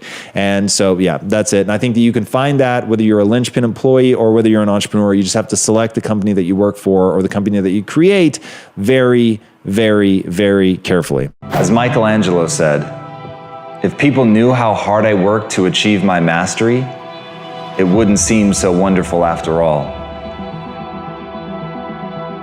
And that's the thing about getting great. That's the thing about being an artist of such caliber that you're remembered for hundreds of years after your death. It is back-breaking work. It is a blinding amount of effort. It isn't about natural talent. That myth that some people are born with something that we celebrate so much is just that, a myth. You're born a lump of flesh. You can't hold your own head up. You may have predispositions, but that is a long way from actually crafting your ability until the point where it looks like magic. And that's the beauty of artistry, isn't it? That it's so unbelievable that you're more willing to believe that it was God-given, that they were anointed with it, than that they just worked their ass off. But the truth is, every one of the greats, no matter how much natural talent they were born with, they're remembered because they worked. They are remembered because they did so much work. Because in that work is hardship. In that work is difficulty. In that work is unbearable adversity. But it's in that adversity that the magic happens. And as Victor Hugo said, adversity makes men, prosperity makes monsters. So I know right now you wish you'd been born with some talent. You wish that all those dreams that you had, they were yours for the taking, that you didn't have to put blood, sweat, and tears into it, that somebody would hand you at least something in the beginning, that they would give you some start, some spark. That's where the monster's created.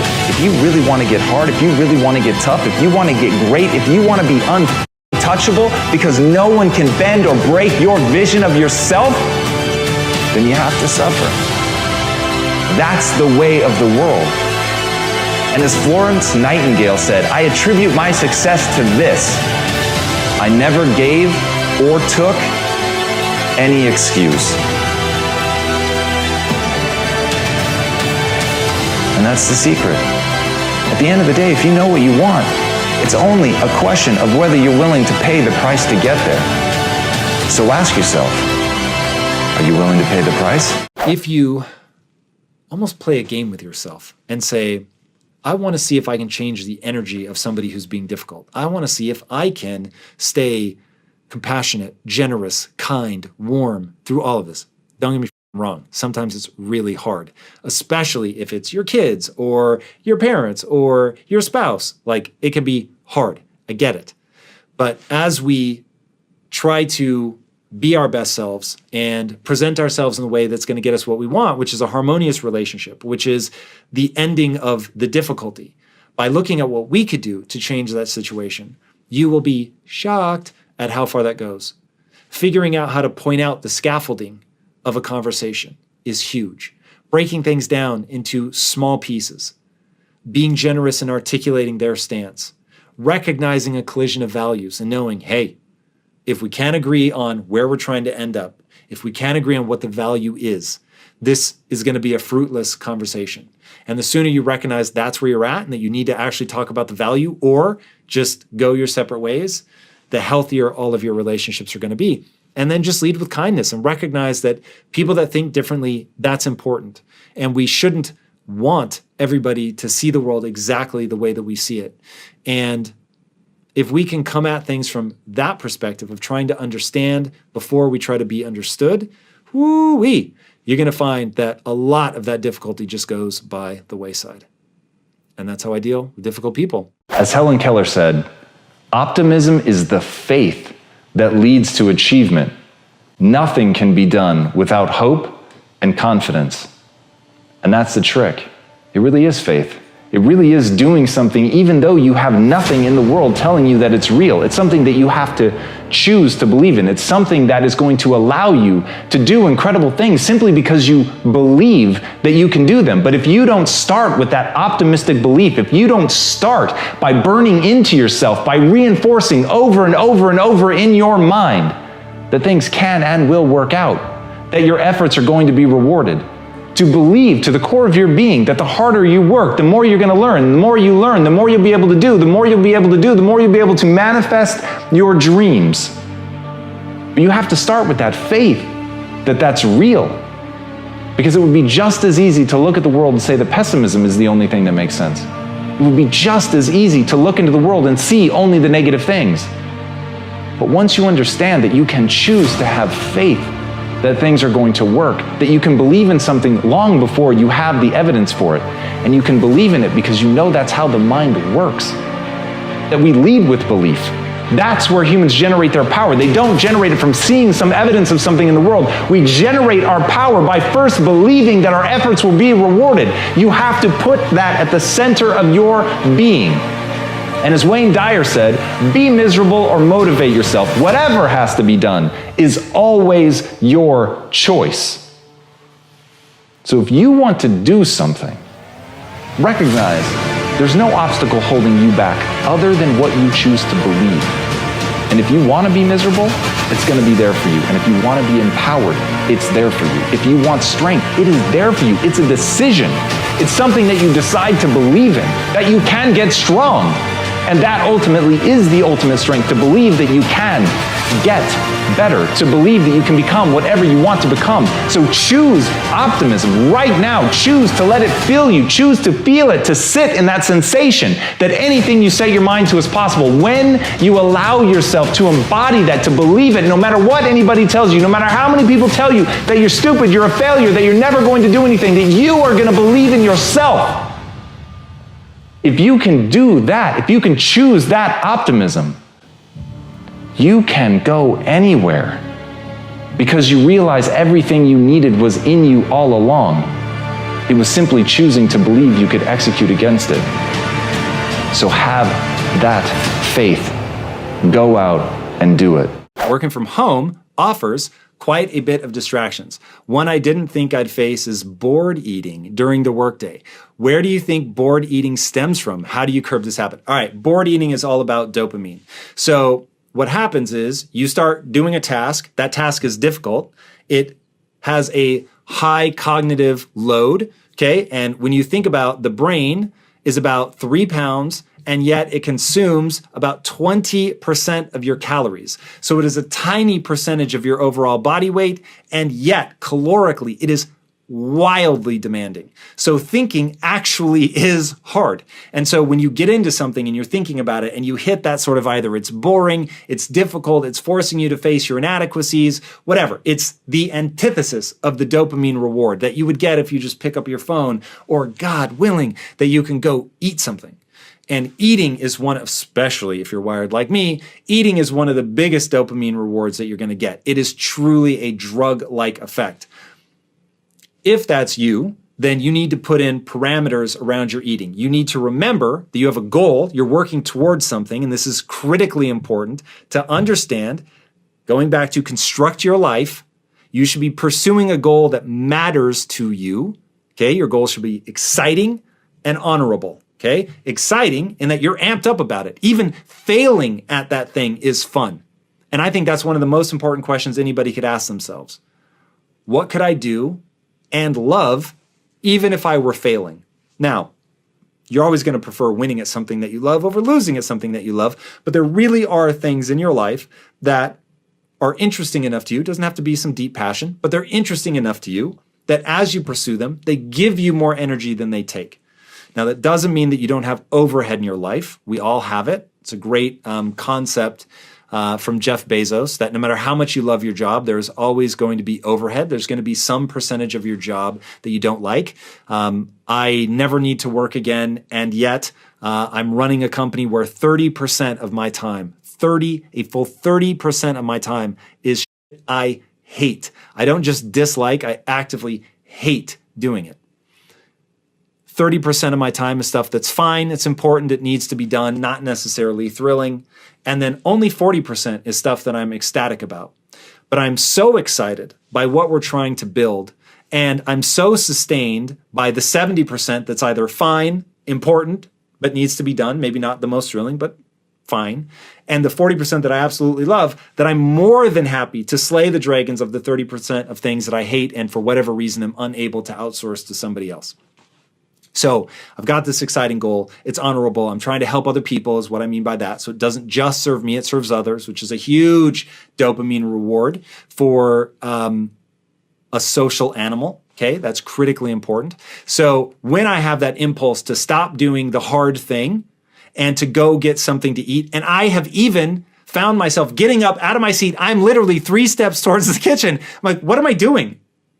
And I sit myself back down. So it is crazy how fast you can slip into autopilot, that there is some part of your brain that's telling you to pick up your phone and look at it, to check your email, to go get something to eat. I think everybody feels those distractions. Understanding that's your brain crying out for a little dopamine hit. You've probably trained yourself to do that either through frequent eating or through just training yourself to look at your phone constantly, which they are designed to take over that mechanism, to shorten people's attention span, to make you crave that next hit.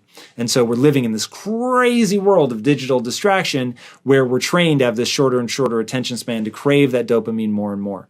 So now you're going to have to do things to unwind that. Rules around eating have been very helpful for me. So I eat 2 meals a day. That's it. Period. End of story. And I know when the day begins exactly what I'm going to be intaking. So my calories are always planned out except for Saturday. Saturday I go pretty hardcore. Sunday I don't even worry about calories, but I limit the options. Like I don't eat things with sugar on Sunday, but I do on Saturday.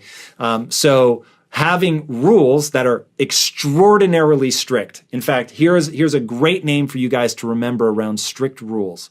Bright lines. I don't remember who coined that phrase. I think it's brilliant. So in your life, you need bright lines. What are things you allow yourself to do and don't allow yourself to do? And if you know, hey, this is what I'm allowed to eat through the day, that's it. Or even these are the times that I'm allowed to eat. I have very strict timelines around when I eat. So I eat my first meal usually around 8:30, 9 o'clock, and I eat my last meal, brace yourselves, I eat my last meal around 1:30 p.m. And so I have a nice 17 to 18 hour window where I'm not eating. The world that we're all living in is our own construction, and I think that's the thing that people are missing. We have literally created this world, and if this world is delusion, if this world is destruction, if this world is filled with more bad than it is good, then that is a process of our thinking. That is a revelation of how our minds work. It is a revelation of what we have built internally. So as Leo Tolstoy said, everyone thinks of changing the world, but no one thinks of changing themselves. If we're actually going to make change in the world, if those things that you have in your mind, the vision of what you want to bring to the world, all of the ills that you want to correct, if you're actually going to correct them, you have to look inward and begin asking, how is this your responsibility? What are the things in your thinking that have helped manifest this world, that have manifested the problems in your own life, and that will, my friends, I promise you, manifest the solutions? And as Stephen Hawking pointed out, the greatest enemy of knowledge is not ignorance, it's the illusion of knowledge. We think we know something that we don't. We think we have the answers. We think within us already right now are the fundamental building blocks that we're going to need in order to build something new. But the truth is, the only thing that we already have is the willingness to look, the willingness to change, to leverage the things that we have, but we have to build something entirely new. We have to understand that we don't yet know enough, that we are not adequate, that we have to look at ourselves and be willing to stare nakedly at our inadequacies and to adjust them, to fix them, to not hide behind ego, to not pretend, or worse, believe that we're already who we need to be. Because the only promise I can make you is you're not yet the person you need to be to execute, to create the change that you want to make. But I can also promise you that you can become that. that if you're willing to do the hard work of looking internally and building something new, if you're willing to tear yourself down, if you're willing to brick by brick disassemble that thing that has been built by accident inside of you and move forward with a new level of intention and build something, an entirely new structure with your eyes open, with embracing and accepting a lack of knowledge but never ignorance, of not holding on to old ideas, but to ask of everything that you choose to believe, does this move me towards my goals or not? And if it does, then you do it. If it does, you believe it even more. But if it doesn't, right then, right there, you drop it. Then you make room for the new. Then you can build what you want to build. Then we'll have the change that we want. As Gloria Steinem says, the truth will set you free, but first, it will piss you off. The reality is, if you want to achieve something great in your life, you've got to be willing to accept who you really are right now. You've got to know exactly what you're good at and what you're not. And the reason that the truth is going to piss you off is it's going to hurt.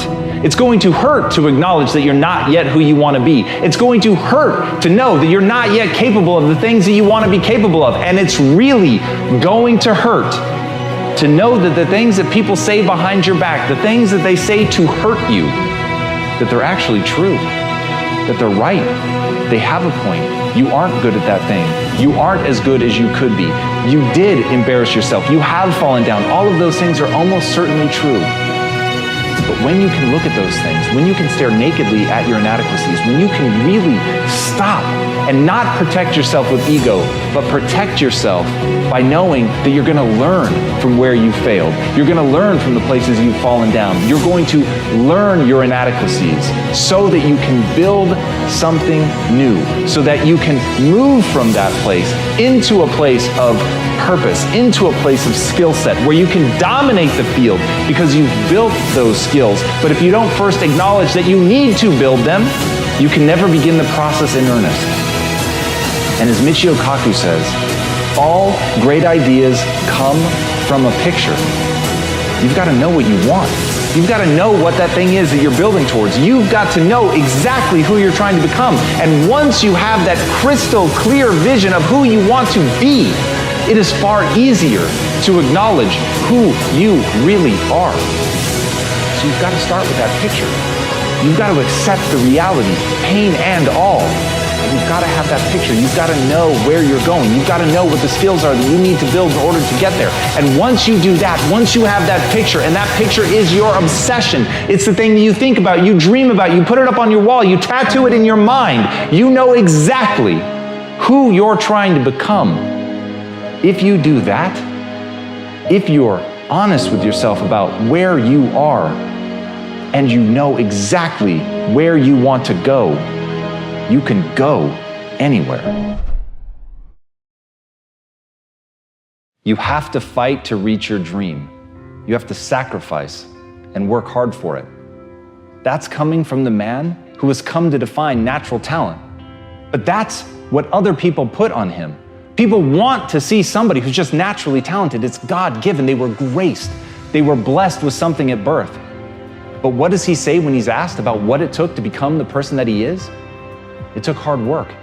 It took sacrifice. It took giving things up. It took doubling down. It took pushing himself every day, day after day. And that's the thing about hard work. When you put that kind of unending, blinding effort into something, it gets to the point where you've worked so hard that it looks like magic, that people would sooner believe that it's DNA, that it's gifted, that it is God-given, than to believe that they would have to work that hard to replicate it. But if you can stop making other people extraordinary as a way to let yourself off the hook, then you too can become extraordinary. All of us are capable of far more than we think. We're capable of more than the people who love us the most think. We are capable of more than the people who hate us the most would have us believe. At the end of the day, it is a very simple question you're going to have to ask yourself and answer for yourself. How hard are you willing to work? How much are you willing to sacrifice? But on the other side of that is power and energy. And as Kyle Rote Jr. said, if you're attacking, You don't get as tired as when you're chasing. And that's the key. When you know what you want and when you will not be held back from getting it, suddenly you go on the offensive. It's not about pleasing somebody else. It's not about chasing somebody else, becoming them, or even beating them. It is about yourself knowing what you want and attacking it, going after it, and not letting anybody dissuade you. It is looking at yourself and recognizing how you have to improve to get that good, but you've got to hunger for that goal. You've got to hunger to get across and win. You've got to want that the way that a man whose head is on fire wants a pond. And when you get to that stage, when you're able to cultivate something in yourself like that, something that is refusing to be extinguished, something that will be heard, something that will stand up and be counted, then you're going to have what you need to get the skills that you need to move forward, to win, to attack. And in that attack and having the energy to move forward relentlessly, you will find that even though you're working harder than you've ever worked in your life, you're more energized than you've ever been in your life. The times where you fatigue, they're not the times you're working the hardest. The times you fatigue are when you're being least yourself. You're not being true to who you are and what you want. So right now, start being honest about what it is you're willing to attack. Start being honest about who you want to be, what you're willing to become, and the price you're willing to pay to get there. If you give yourself over to that, you will not be able to be stopped. There's a difference between happiness and fulfillment. A bowl of ice cream brings me happiness. It does not bring me fulfillment. Fulfillment is often born of suffering. Fulfillment is about doing the things that are hard. In fact, the Greeks have a word for it. It's called techne. Techne means that you acquire a set of skills that is unique to you. The acquisition of those skills was very difficult. And here's the important part. Those skills serve other people.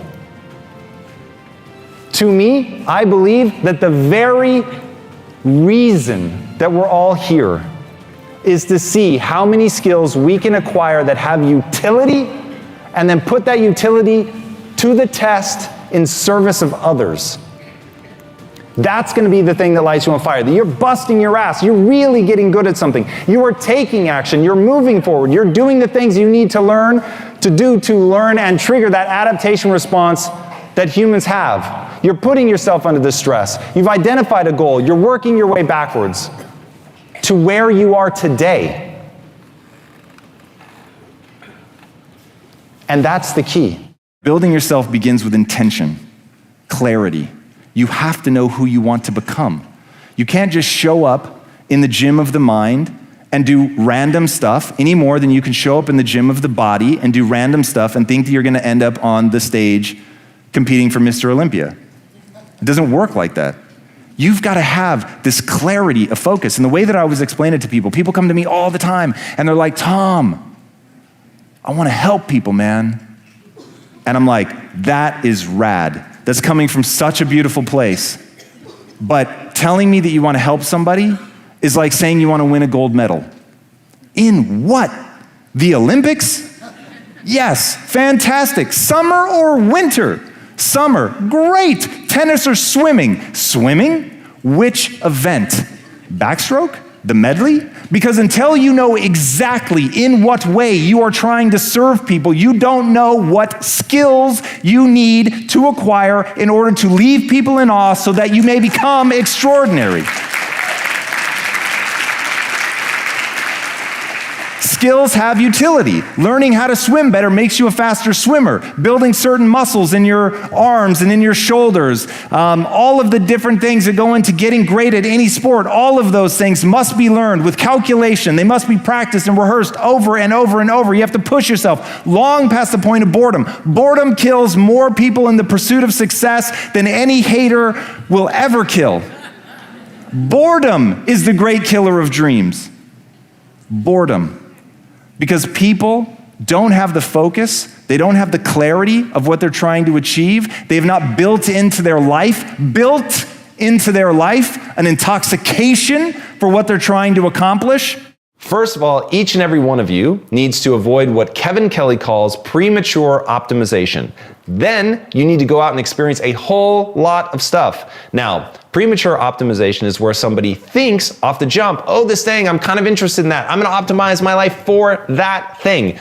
The reason this happens is, God forbid, you went to a high school where they already made you choose like more or less a major, which they do in the UK, and I think it's problematic, and some schools do here in the US. Then certainly by the time you get to college, everyone is forcing you, they want you to pick a major. Then when you get out, you've got to get a job, and you want to get a job that makes sense with the major that you just got because you took on all this debt and you spent all this time. And so that's premature optimization. You literally made a decision when you were 18, maybe 17, terrifying. And now the whole rest of your life is an echo of that random decision you made before your brain was finished developing. Think about that for a second. Your brain doesn't stop developing until you're 25. So at 18, and that's late, honestly, most people are thinking about it at 17 or even 16, you're making a decision, you're prematurely optimizing, you haven't experienced enough stuff, you don't know what really lights that initial spark of interest, and so you go down this path, you're at 25, you're having a quarter life crisis because you don't love what you do, it's a mess. So, my advice is to go experience a whole lot of things. Now, whether that's taking a gap year, which I would never have done, so trust me when I say that's not your only option, but you need to be experiencing a lot of stuff, trying a lot of things, taking a lot of classes, watching videos, tutorials, reading, learning, like figuring out what it is that you go, whoa, I really like that thing. It's not a passion, it's not gonna spark off like that. It's just experience, you find something, it piques your curiosity. You're more interested in that than the next thing. Okay, now we're going to engage with it. This is step 2. Engagement is different than just going and experiencing. So that's sort of a very non-committal, dilettante sort of way of involving yourself with something, just experiencing it. The next is I really like this and I'm gonna go hard on it. So if I took a dance class, now I'm gonna sign up for a year's worth of dance classes or something. I'm gonna start going and I'm really gonna see if I like this. And in that engagement process where you're starting to read about it, you're talking to other people about it, you're gonna find out if the more you get into it, the more you're like, whoa, this went from an interest to like a real fascination. Fascination is that next gate. If it turns into a fascination and you're like, whoa, the more I learn about this, the more I want to learn, and the more that I get just excited about this, the more energy it gives me. Okay, that's a good chance then that thing can become a passion. Now we're gonna go through the process of actually gaining mastery. Now, I think passion is like love, meaning it needs to be a reciprocal thing. So as you go down the process of gaining mastery, those skills need to then be useful in the real world, and the echo that you get back from the real world that those skills are valuable to other people, the more you're gonna be like, whoa, I feel good about myself. So now you had something that was interesting, it turned into a fascination the more you engaged with it, and now as you gain skills, you're actually able to serve other people who then give you that positive reinforcement where you're like, whoa, not only am I getting good at this, like that getting good has real world utility and it impacts other people. And then they echo that back and that makes me feel really good about myself. So I enjoy it in and of itself, and I enjoy that element of techne where as a social species, I am helping other parts of my tribe, and that feels really good. And it's something that other people value. That is the passion. Now, fanning the flames is a slightly different thing to the side of that, which is in that process, which I think it starts pretty early, probably starts back at the interest phase. As you get interested in something, you're going to start doing things like what I'm doing right now. 2 seconds before the camera started rolling, I was not talking like this. I did not have this energy level. I wasn't using my hands as much or my face as much, oddly enough. But embodying something is absolutely critical. So a big part of gaining a passion is telling other people what you're up to, allowing yourself to embody the excitement, telling yourself and other people that you're excited about it, and actually embodying that excitement, embodying that passion, which then your brain goes, whoa, we're getting really excited about this.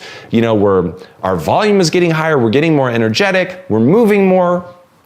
All of that stuff forces the brain to say, this must actually be really important. And when you start doing that, then you're beginning to hardwire your brain for that. And you're beginning to associate the emotion with that thing that you're doing. It is something that you can very much do as long as it's based on something real. I find that this is pretty ineffective if there isn't that real core level of interest. But if you have that real core level of interest, then all of a sudden everything that you do just magnifies that over and over and over. Because you made it this far in a video, I want to celebrate you. Most people start and don't finish. Most people never actually follow through. Most people say they want something, but they don't ever do the work to actually get it. But you're different. you are special. Believe Nation, you made it here all the way to the end, and I love you. So as a special celebration, if you put a hashtag Believe down in the comments below on this video, I will showcase you and celebrate you somewhere on the screen in a future video because you are awesome. For 50 more amazing rules from David Goggins, check the video right there next to me. I think you'll love it. Continue to believe, and I'll see you there. I put God above me. Besides that, there's no one better than me. Got it. You have to become an equal. Yeah. So this is how I look at it. If you're playing, and I talked about it at your conference, if you're playing Roger Federer, Yeah.